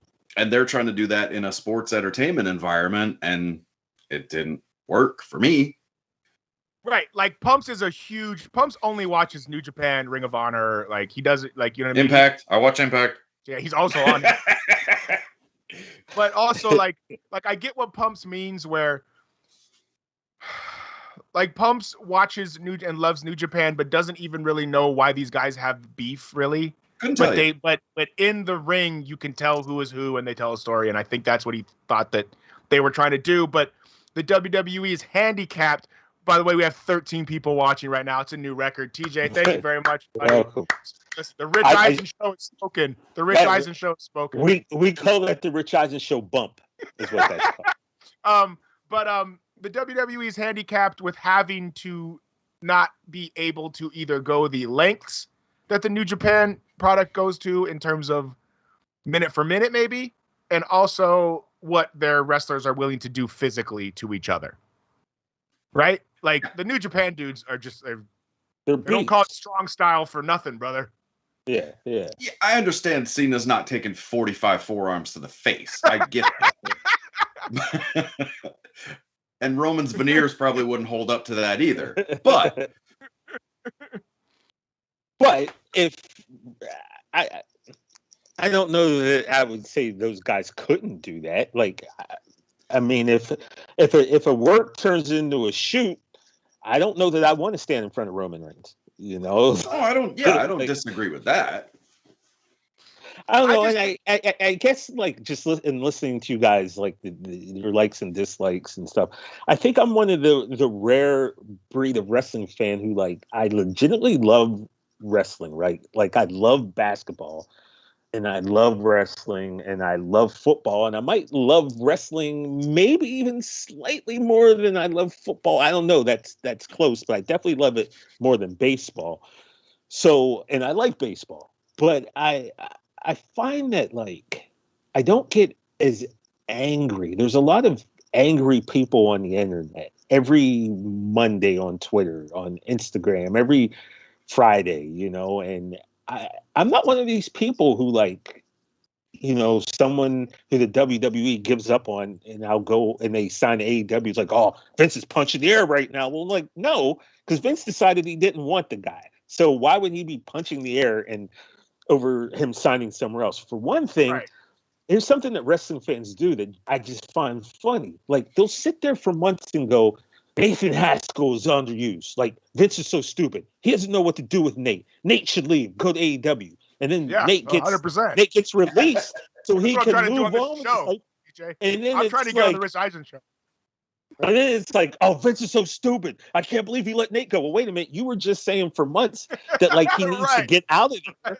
And now he's out there free. And you're like, they're so stupid. Their company's going to collapse. Well, you can't have it both ways. And like for me, I watch wrestling 5 nights a week, right? Like I watch 3 hours of Raw. And guess what? I don't love every second of Raw. So you know what I do? I got a remote. Got a little arrow that points to the right. Sometimes I just say that a few times. Like I did every second that the Lashley Lana thing was going on. I didn't watch more than 20 seconds of that ever. I was like, all right, this is dumb. I'm not paying attention to this. I fast forwarded every segment for like 3 months until it was over. I don't know if people realize you can do that, right? You don't have to jump on Twitter and not you guys, I'm just saying in particular, you know, wrestling fans, you don't have to jump on Twitter and complain like about everything. It's like I didn't love every episode of Seinfeld. I liked the majority of them, but I didn't love every episode. But I'm not going to sit there and like constantly complain. Now, if every episode was bad, and some people find it bad, like Monday Night Raw, I get that. Wrestling is wrestling to me, man. No, it's just like I sit there and I can watch it, and I don't really get. And yeah, there are times where I get frustrated. You know what I mean? And like, why are you doing this and the stuff I don't understand? But overall, it's just like, guess what? There'll be another episode next week, and if I don't like this, then Tuesday I'll watch NXT, and then Wednesday I'll watch AEW, and Thursday I'll watch Impact, and Friday I'll watch SmackDown, and you know what? If I don't like any of that, MLW will pop up on Saturday somewhere on Direct TV. So I'll watch that, or I'll log on to New Japan World. Like, I'll find some wrestling that's going to placate me to the point where I won't have to like 100%. be mad because it was a bad Raw card, you know. And Cena is what it was. It was what it was. It was, you know, one guy trying to hold the torch and the other guy like, nah, B, this is my time. I'm going to beat you up and I'm going to take the torch from you. And that's Cena's or Roman is heel level is just off the charts right now. And I think his just in-ring facials and talking shit. And he's just, but I do understand when Pumps makes the point that he doesn't have anybody in there that's at his level to push him or work with him and take him to the next level in the sense of, because it takes two to tango. And well, he does. I mean, look, Seth is there, but they're not going to put them together right now. Yeah, I think him and Seth could have Pumps. If Seth and Roman had a program, would you watch it? Absolutely. That's cool. See, and that's all you can ask for from somebody who's outside the product that isn't, you know what I mean? Yeah. But they're both working heel right now. You know what I mean? There's Yeah, it's like I said, it's not going to happen now, but so we had Roman win over. I thought it was interesting that Cena allowed him the stand over the top of him, hold the belt picture. Like, I was like, wow, okay. Like, yeah, you're really giving back to the dub. You know, like. And it's funny you say that, because I've noticed this, and this was a kind of a knock I had on Cena for years. Whenever he lost, and it wasn't very often, that's why I was able to notice that he did it. Do you notice how quickly after every loss that dude would bail out of the ring? Gone. Yep. Gone. Like 1, 2, 3, rolled out. Didn't matter if he got put in a sleeper, $1 million dream, a super kick, a roll up. It didn't matter. Half a second after that hand came down, Cena he was dipped. So when you said it was interesting that he gave him that moment, I'm like, yeah. And even at that, you could see him talking to him when Brock's music hit. John was like, all right, move, because I got to get out of here. Or something to that. Like, but yeah, normally he's like rolled out and on the floor. So yeah, he kind of did him a solid there, I guess. I am going to shout out Cena's t-shirt that had the belts in 8-bit. Yeah. All 16 of them. I thought that was kind of cool. Pumps, being an avid video game guy, what did you think about the Mario Brothers 3 t-shirt? I hope he gets a cease and desist, because Nintendo are petty as fuck.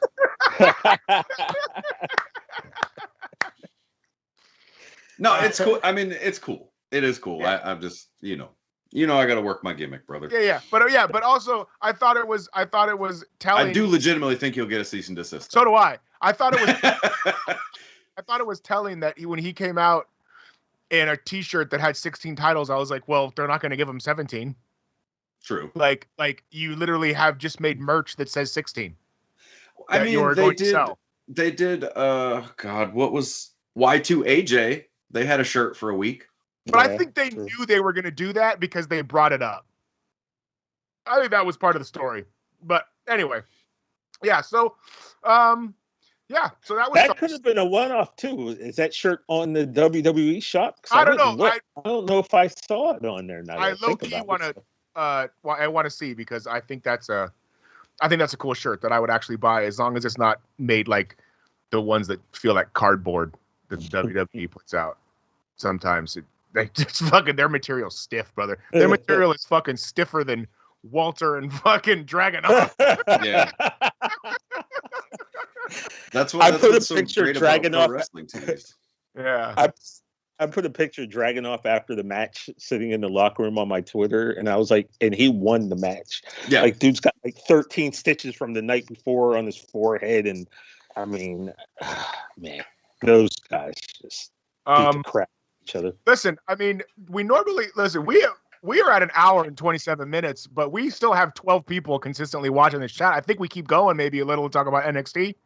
Okay. Since, I mean, you know what I mean? Like, Shay, are you good, buddy? I know we're going a little late. All right, okay. All right. We're going a little long, but it is SummerSlam weekend. Is there a smoke along after this that he's got to get to? Or yeah, nope. Good. Okay. All right. Yeah, I just don't want 2 men in a shuttle pod. No. All right, so we can talk about NXT a bit. I did watch this show. Okay, perfect. TJ, did you watch NXT? You know I did. Attaboy. Okay, so let me bring up the results here. I forget what was the opening match. There was not a dark match, but a pre-show with two European guys, Ridge Holland and I forget the other guy's name. Baxter. Sure, him. Yeah. Okay. All right. So we started off with Cameron Grimes defeated my boy LA Knight. By the way, biggest jobber name of all time. Should have stuck with Eli Drake. But I get why he did it because of the cadence of the Eli Drake, LA Knight. But come on, that's what you came up with, LA Knight? Like, I like the dude, but that name just screams jobber for some reason. Yeah. LA Knight. Like, it's not great. Josh wants us to all know that Rick and Morty doesn't come back till September 5th. Oh, sorry, Josh. The show after ours, TJ, which after we talk about NXT, I got to do my Nathan E. Cornett promos about the other shows on the channel that we work for. Okay, so we had Cameron Grimes win the $1 million belt. To the moon. Yeah. Pumps like Cameron you Grimes. I don't. I mean, he's better than some of the people. But did you see that they were doing the on their graphics? They were doing like little blurbs about him, like Matt Hardy used to do on his version 1 thing. No, I didn't pay attention.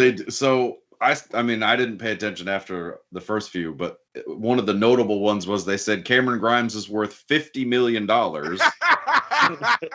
So my immediate thought was, why isn't Baron Corbin here being Cameron Grimes' best friend? But whoa, bruh, bring the broke Baron Corbin gimmick to NXT, that he's been demoted to NXT because he's so broke. That would be hysterical. $50 million, right? That would be I swear to God, if they bring Cameron Baron Corbin down to follow Cameron Grimes around and ask him for money, beg him for money. But, like, if he's gonna ask Drew for $100,000, why wouldn't he ask Cameron Grimes for some money? Yeah, he just lowers it. He comes down and he goes, "Listen, Cameron, I know you're not, Drew McIntyre level, so I'm just gonna ask you for $10,000. Just give me like 1 Bitcoin, dude. That's all." Yo, can I get some of the Ethereum? Yeah. They said his portfolio was full of crypto and stocks, which was okay. And then they said one of Eli Drake's intangibles was strength. Oh yeah, I can see that. Pretty sure strength is very tangible, but I'm not a writer for WWE, so I don't know. Yeah. So anyway, Cameron Grimes is the new $1 million champion. He also did a weird promo in the back with Ted DiBiase, where Ted DiBiase gave money to the interview chick and said, "You don't have to party with us, but here's some money anyway," which I thought was interesting. Like, is that a way for you to not be liable for soliciting? I think something like that, yeah. We all know how Pumps feels about old Ted DiBiase and his evangelical money schemes. Allegedly. I'm not under investigation by the state of Mississippi. That's just for defrauding the state. But look, Pumps, how do you think people with money keep their money, bro? Oh, I'm not against it. I just I'm just shining a little light on the holier than thou. That's all. All right. Next up, we had the NXT Women's Championship between Raquel Gonzalez and Dakota Kai. Dakota Kai came out looking like Bad Baby or Bad. I don't know who that is. Yeah, Barbie, the Catch Me Outside girl. Oh, that's exactly who Dakota Kai looked like this evening with her hair dye. But they had a hell of a match. I really like Raquel Gonzalez. I think she's a fucking star. She kind of feels like a Latin Rhea Ripley to me, and I don't think that they know what to do with either of them. She needs a good long run in NXT because she will get lost in the shuffle on the main roster. Right?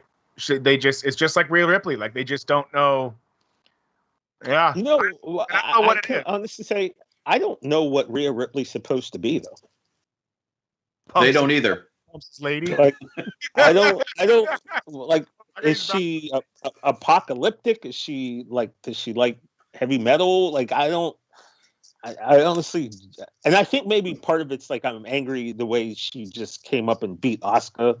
Like Asuka was a jabroni, so I think I'm projecting some anger towards Rhea. But again, I mean, with Raquel, I kind of get who Raquel is. First of all, she's some 6 foot tall chick, so I doubt that 6 foot tall woman. So I doubt that she'd get lost in the shuffle. Yeah, I mean, she'll get a push to start, but she'll absolutely, I don't know. Or they'll bring back somebody and she'll job to her or something, because that's just what they do. Maurice will have her baby and then come back or whatever. I don't know. Kelly rolling up Raquel Gonzalez for the win. Yeah. I honestly, Pumps, I look at, again, optics mean a lot to me, right? Like, right. Looking at Dakota Kai, I'm just like, no, like, you're not selling me on this woman beating this woman. Like, right. Not right now. Like, I just, at no point did I ever think, wow, like, Raquel Gonzalez could lose this match. Like, no, I didn't see it. I get you. Her best stuff was with Tegan Knox. So, but I am excited for Kaylee Ray, because Kaylee Ray is legit. She had the European belt forever. She's had wars with people in Europe. So, I'm also, speaking of which, I love Io Shirai, and I just want to throw that. Oh, absolutely, absolutely. For whatever reason. Yeah, Pumps likes her too. She's great. Okay, next. Raquel, like I was saying, Nate, I just at no point did I ever buy Dakota Kai beating Raquel Gonzalez. No, like, it just didn't. No, not right now. Yeah, I think Dakota Kai has a good gimmick. I think she's like a spunky little tough chick. What is this thing though? Huh? What is that thing though? I don't know why she's allowed to put her thumb up and do that, but fucking Finn Balor's not. Like, I don't get that thing that she does. It's just because Finn Balor was in the Bullet Club and she wasn't. I don't know. It's real. All right. So next we have the Mad Russian Dragunov versus my boy Walter. I still think Walter has such an incredible entrance and theme music, and I can't wait to see that at a WrestleMania. One day. It's fucking awesome. They had another absolute brutal Pumps. What if Roman exact same match that Walter and Dragunov wrestled? I didn't hear the first part of what you said. Yeah, you broke up there. That Dragunov and Walter wrestled. Is this what they wanted their match to be in terms of strong style? I mean, did you say Cena in? Okay, gotcha. I don't. What did I say? Did I fuck it up? No. Your sound kind of just dropped out. Oh, sorry. No, because they don't need those two don't need to do that to themselves. But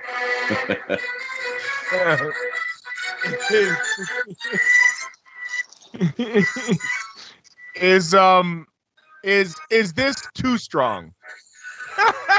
This fucking guy. Once you get flagged, so I'll turn that off. No, I don't think it's no. But you also don't. If you're John Cena and Roman Reigns, you shouldn't have to do this. Yeah, right. Yeah, right. It would be kind of interesting to see that, but maybe those for two like have to do a 5-minute exchange, sure, but not a match like this. They don't, Yeah, this is what gets a Dragunov noticed. You know what I mean? These dudes really love to deploy the back of the neck chop. Yeah. That's a fucking tough spot to watch. Yeah, And it's like I'm just like, damn, bro. Like, I don't know, man. There was some stuff that I don't know. It's not like death match wrestling, which I won't watch because it's dumb. Same. But it's like. What, you don't like guys getting cut open with fluorescent light tubes? What's wrong with you guys, you pansies? Fucking liberal cucks. Yeah. I'm a proud snowflake in You that liberals, respect. you liberals are so soft. You don't like pizza cutters. As a liberal, I love to call people liberal cucks. It's my favorite thing. But yeah, You don't like guys getting insecuried through plate glass windows. What's wrong? But yeah, Walter and Dragunov, they went at it again. And I actually had a note about this match. So Walter was the champion for 870 days or something crazy like that, right? Yep. Mm-hmm. So I pose this question to the panel. What is more respectable to you? Is it number of times champion, or is it days as champion? Not in one run, but let's say you took Flair's 16 titles, right? And you added up the days that he was champion in between each, you know what I'm saying? Is that more or less impressive? You know what I'm saying? Like, do you get what I'm asking? Pumps? Yeah, I see what you're saying. TJ? Yeah. So if you're able to hold, if you've only been champion 5 times, but in your 5 reigns, you had the belt as many times as somebody who had 11 championships, is that not equally as impressive? Yeah, I mean, look, we only really. I'm sorry, Pumps. I didn't mean to jump the gun on you. No. I'm just thinking. I'm working through it. We don't put days out there the way we do reigns, right? Like, you never hear a guy's been world champion for a grand total of 297 days. Yeah, whatever. Yeah, until it hits some like milestone, like. But I see what you're saying, because you look at Dusty Rhodes, right? And this is 1,000% not a knock on Dusty Rhodes, because Dusty Rhodes is one of the greatest, but he held the NWA in the WCW World Heavyweight Championship 3 times, and I think he was champion for a grand total of maybe 40 days. Like Triple H had a lot of title runs, but if you look at Triple H, his longest title run was something like 130 days or something like that. He had a lot of, runs that were pretty short. So I mean, I guess I get what you're saying. It seems like we give more of a nod to amount of reigns over days, but yeah, the days should be as as important. See, here was my first thought, and I just pulled it up. Bruno was Vince Sr.'s champion from 1963 to 1971. So 8 years. Yeah, like, so number of days doesn't mean much for Bruno, right? Yeah, I mean, but you also have to think. I don't know. I mean.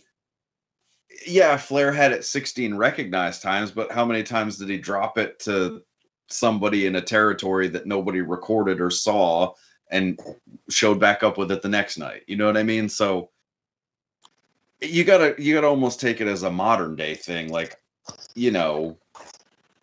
I think Walter's days should be knocked off because NXT UK didn't run in 200 and something. I didn't know this. I think for at least 100 and something days out of his run.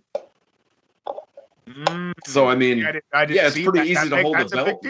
It's pretty easy to hold a belt that no one can challenge for. Like, but it's I've not like the Southern Heavyweight Championship for 2 years now. Nobody's beating down my door to take it. Hey, well, that's just because I don't have your address, all right? We'd have to go title for title on that one. Listen, a unification match. The Southern NXT Heavyweight Championship. I've held the best rapper in my house title for like I don't know, 37,000 days. But here's the deal: even if they were, no one was going to beat him anyway. So he had the title for that long. Listen, right? It depends on. I think it's more circumstantial. I put more weight on the guy who gets it after a Hogan or a Flair, or you know what I mean? Right. Not because people get to a certain point where, yeah, of course they're the champ. It's The Rock, or it's Roman, or it's John Cena. Who's the next guy up? What do they do with it? Right. I didn't answer at all your question, but nope. And I'm too high to remember what my question was.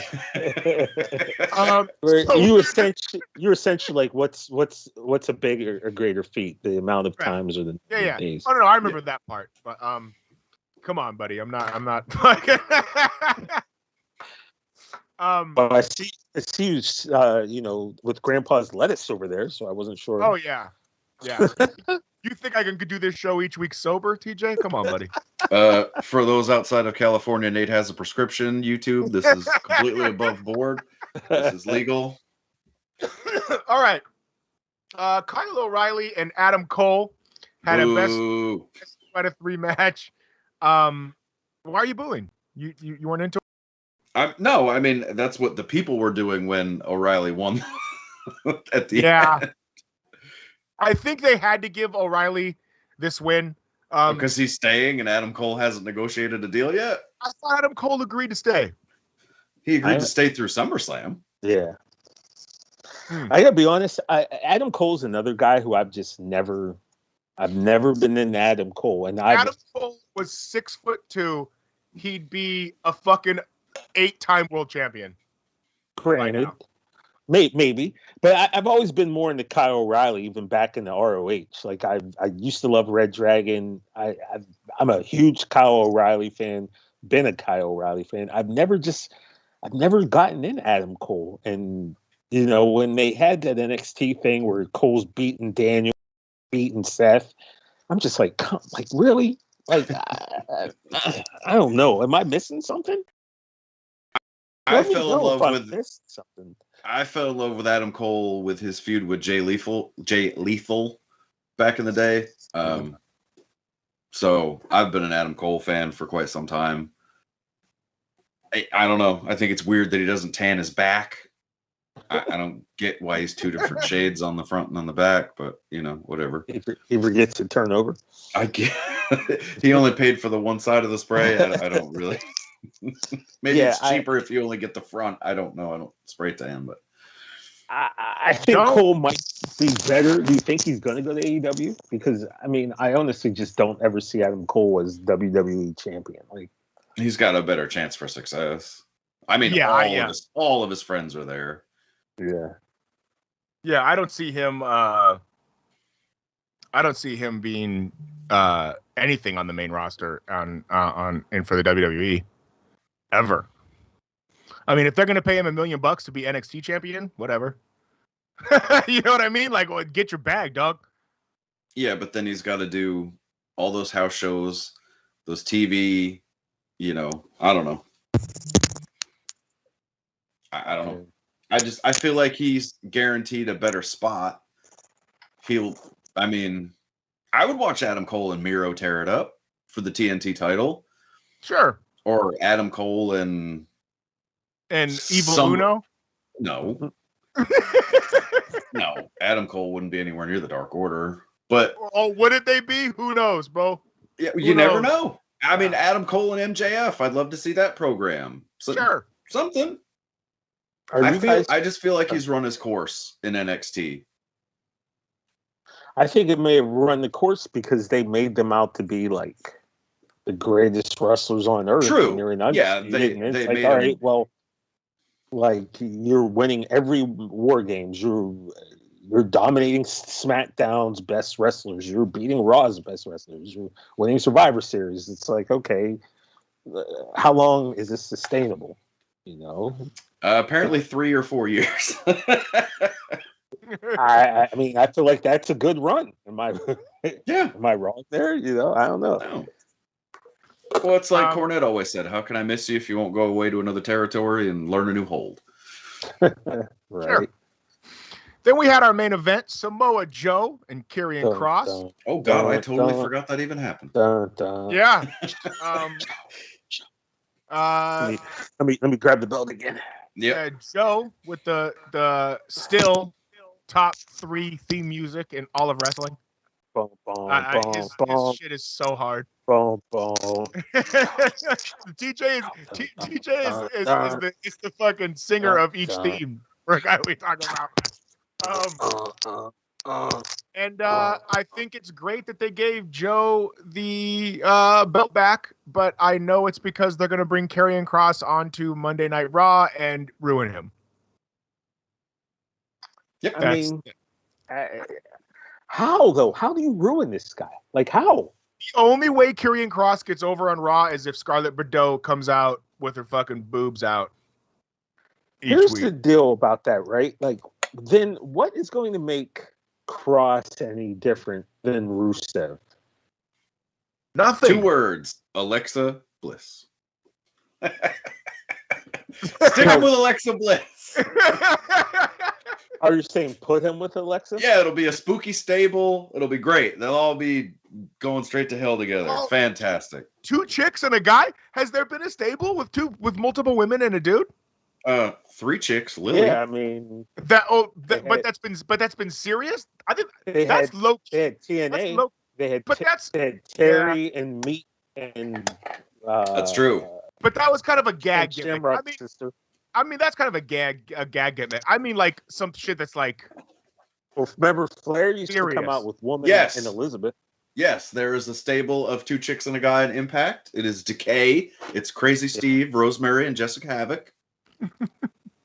By the way, I said my like out there thought was Aleister Black should have gone to Impact and ran Decay. There's some things happening with Decay coming up.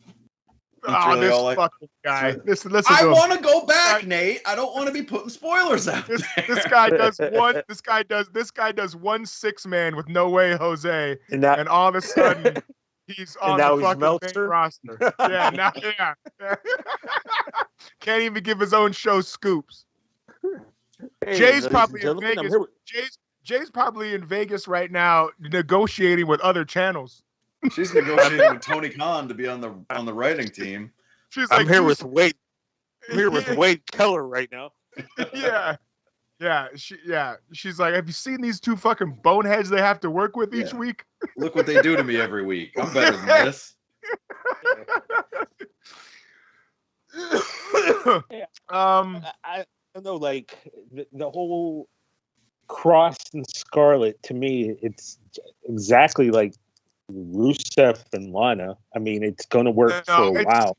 And then, it's Hot Topic. It's Hot Topic, fucking Sable and Mark Mero.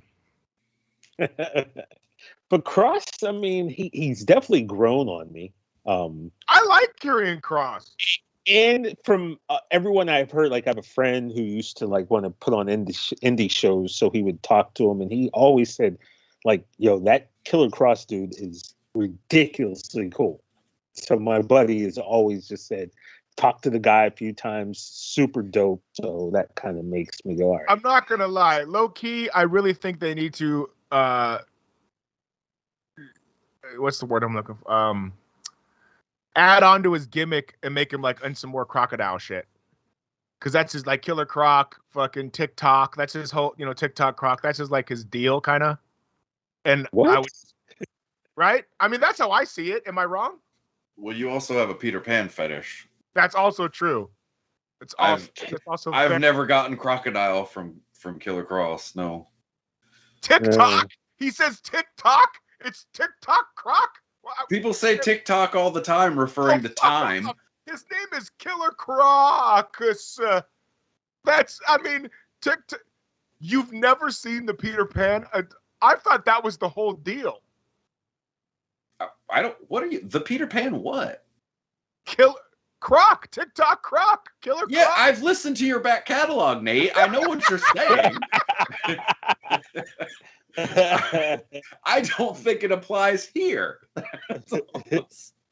At all? No. Did I make that up? I mean, maybe if you go back to his Lucha Underground stuff where he's in the top hat and stuff, and he was kind of working like a Mad Hatter thing. Who watched Lucha Underground? I actually went to Lucha Underground tapings. They were fun. For real, I thought that I don't get Peter Pan vibe. I don't get that vibe from it. But also Killer Croc from Suicide Squad, right? I don't know. Which Killer one's Killer Cross? Croc? He was in the first one. Yes. I'm just gonna go fuck myself. Whatever. No, that's not. Jay gets it. Nate, again, I understand what you're saying. I just don't think it applies here. I could be wrong. That sounds like something my lady says to me on a daily basis. Listen, I understand what you're saying. It just doesn't apply here. I knew I liked Rose. I knew it. Oh, hey, low key. I showed Rose your Pac-Man suit. I go, hey, Pumps wore a Pac-Man suit to a wedding, and like she said that immediately in her head she thought it was gonna be bright yellow, and I showed it to her, and she went, oh my god, that's so fun. She was like, I love it. I'm a fun guy. She was like, I fucking love Pumps. Yeah, I'm fun. Yeah. All right, well, that kind of wraps up the weekend in wrestling. Before I go into our channel view count, TJ, which you probably have no idea what that means, but that's a fun little segment. Okay. At the end of the show. We First discuss. time we're doing that with the boss in the chat, but we discuss and low key shit on the other shows that are on the channel that support us. It's real fun.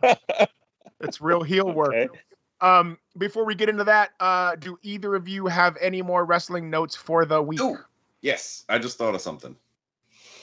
So looking to my lost treasures over here, not the Confederate belt.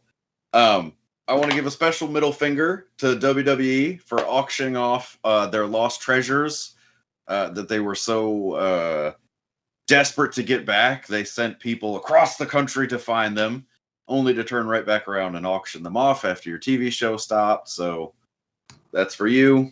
I hope no one ever sells you anything ever again. And my price has just doubled for anything that I have. That's all I got. Tell me about this. What have they auctioned off that they got back? I know they auctioned Brutus the Barber shears. They did I want to say one of Big Boss Man's nightsticks. Just ring you stuff, things like that. But stuff that they went and found for the show? No. Specifically the shears, yes. Wow, that's interesting. Yeah, like they found it for the show and then fucking auctioned it. So again, I'd rather give this to Steve Austin than back to your offices, bitch. What is that? Irma Platinum. Oh, it's their platinum plaque for Austin 316, the video. Okay. How'd you get that? Fell off a truck. Yeah, for a while, TJ, it's obviously, listen, this is the Iron Man match show that we've ever had. We're going on 2 hours now. But listen, we've got this is the real one that they probably want back. This is the WrestleMania 14, Nate. Yes. Oh shoot, okay. Yeah. That's the only one I think they'd probably want back. Is that the same truck or different trucks? Same truck. Gotcha. But yeah, they should have been more secure with that truck. Yeah, well, we have had 10... It's a bumpy road to WrestleMania. That's all I can. It's a lock on there. Sorry, Nate, go ahead. We have had 10 people in the chat almost the entire night. We are going on 2 hours, which is our longest show ever. And we are here for you 10 people, even though 3 of them are probably on the show. Doesn't matter. Oh, my mother's 100% asleep right now. We're having a good time. Yeah, so thank you for sticking with us. It's been awesome. All right. Also, shouts to my hometown that got hit by a hurricane today. Shouts to Westerly. Be safe out there. My Rhode Island people. Rhode Island? Okay. Yeah. I'm looking at my phone. All of a sudden, CNN pops up. Hurricane attacks Westerly. I'm like, what the fuck? Westerly's famous for one thing, and it ain't hurricanes. Well, 2 now. Taylor Swift lives there now. And the guy that just 6-manned with. And the guy that just had a 6-man with Falaba. No, wait. Jose. Okay. All right. So this week in the Illuminerdi video view count, I'm going to guess that they had some Ranger stuff. There's some Ranger things. Who would have known? But low key, again, our show's consistent.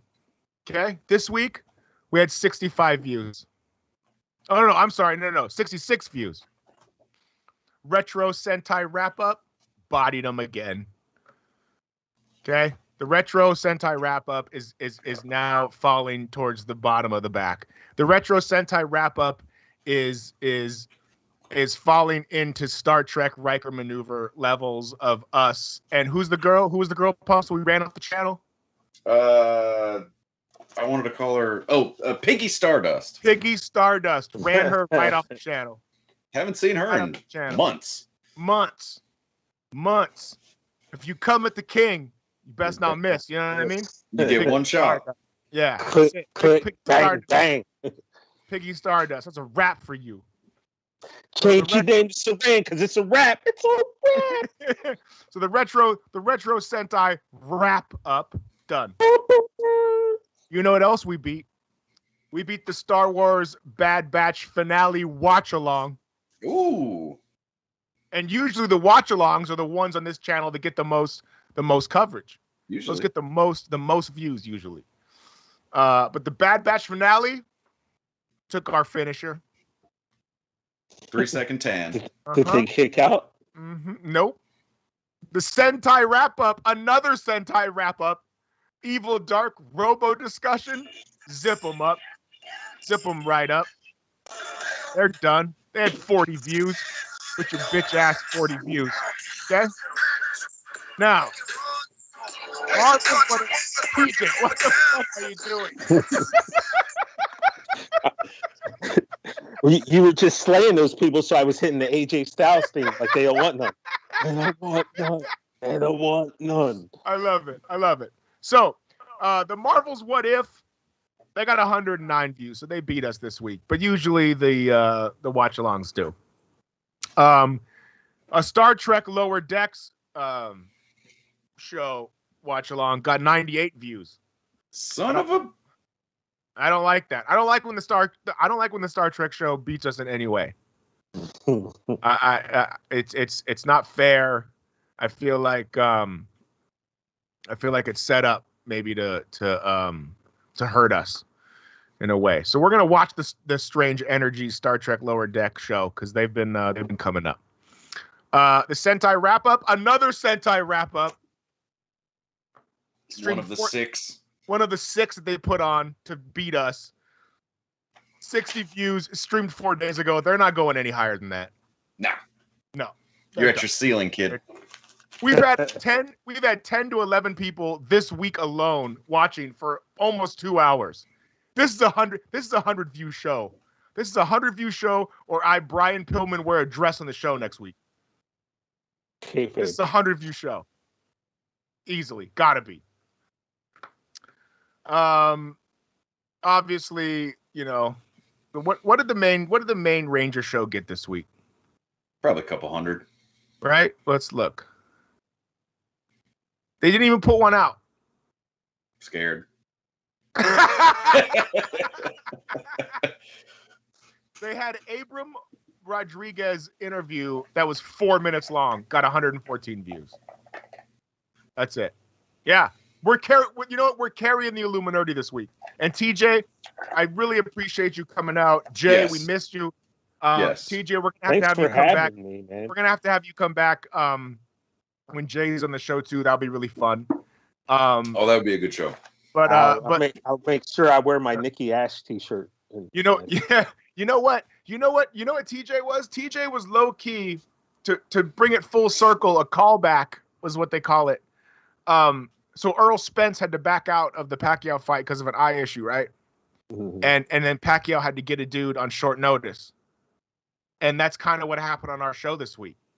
Was Jay was out, and TJ, who was gonna come on whether Jay was coming or not, really filled in and really put an impressive showing here on the Illuminerdi Wrestling Order. And we really appreciate you being here, man. What do you want to plug, TJ?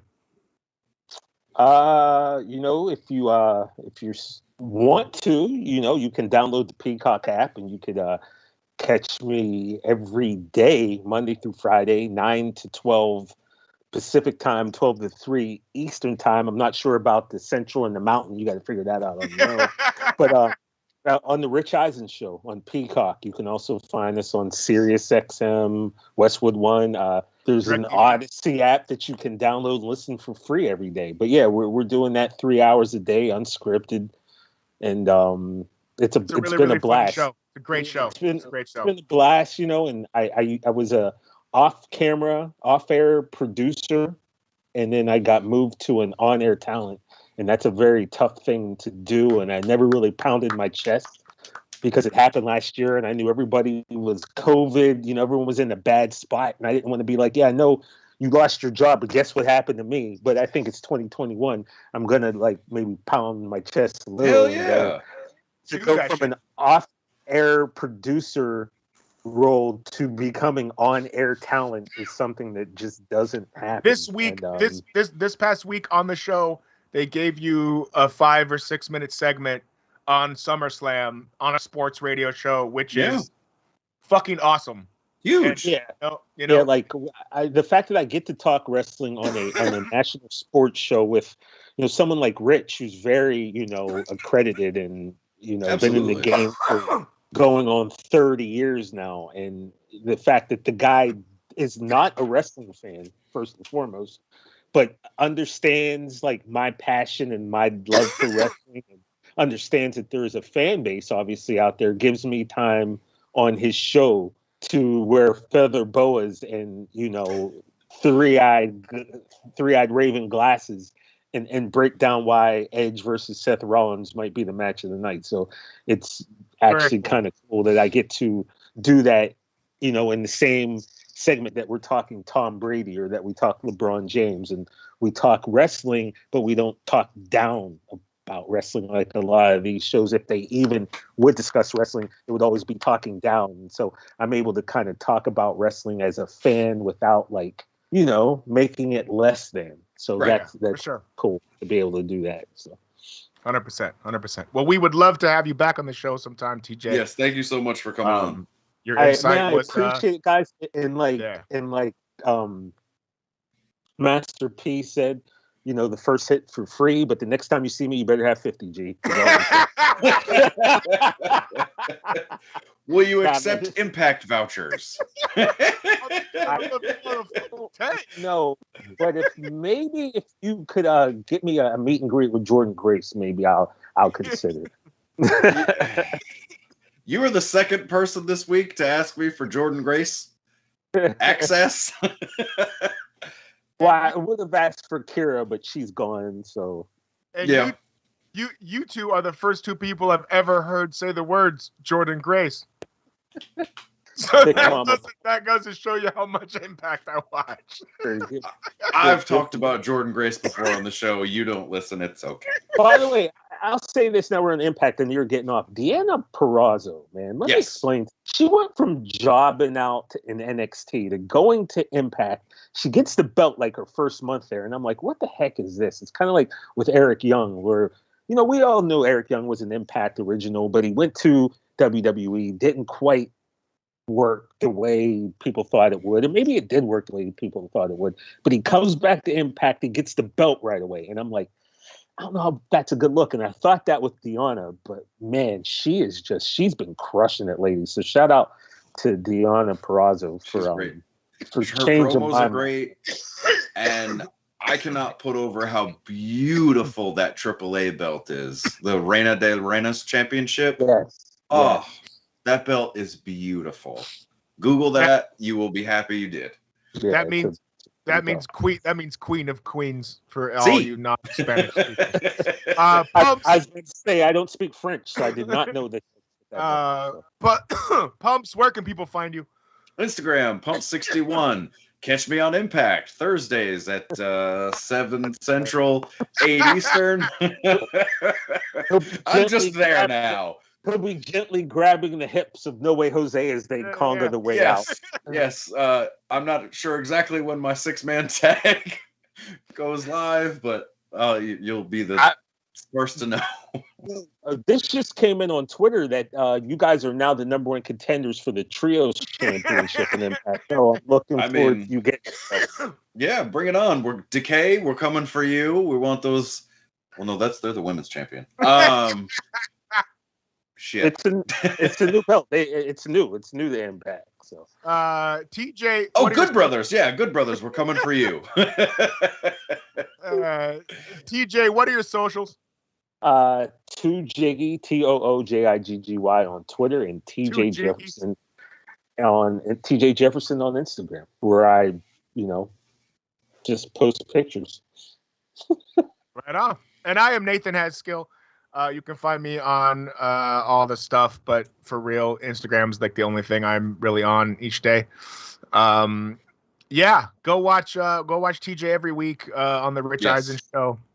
Every day, not every week. Every day. 5 days a week. On your hot 90, on your hot 97 every day. That's my word. It's all about the Benjamins. What? I love it. Oh my God. I love that. We ended on some sick hip hop. Ben had Cristal Skills, Hot Bills in Brazil, about to build an ice grill. Go watch all the stuff going on the Illuminerdi channel. They have some. Check out Jay's recap on Bad Culture TV of the fight. Yep. Jay, we love you, Jay. Yes. Get home safe. Yep, get home safe. She has some amazing boxing reviews. Bad Culture TV, the Illuminerdi. If you like the Power Rangers, you're low-key suspect, but we have content for you. Big sus. Yeah. If you like watch-alongs on the Marvel shit, come to the Illuminerdi. If you like Star Trek, really big sus. Yeah, we've got stuff for you, but I mean, if you don't want the executive producers all in the videos dancing, come to that show.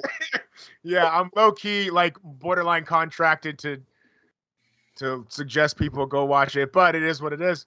Go to the Illuminerdi Wrestling Order video page on the Illuminerdi channel. Go to the Illuminerdi website. Shout out to Shay. Thank you for hanging out with us for 2 hours and over 2.5 hours. Shay's Twitter is lit with K-pop nonsense. We are still the first wrestling podcast that's associated with K-pop in a weird roundabout way. Blackpink for life. Yeah, I love you guys. See you next week. Peace. Appreciate you. At least I have chicken.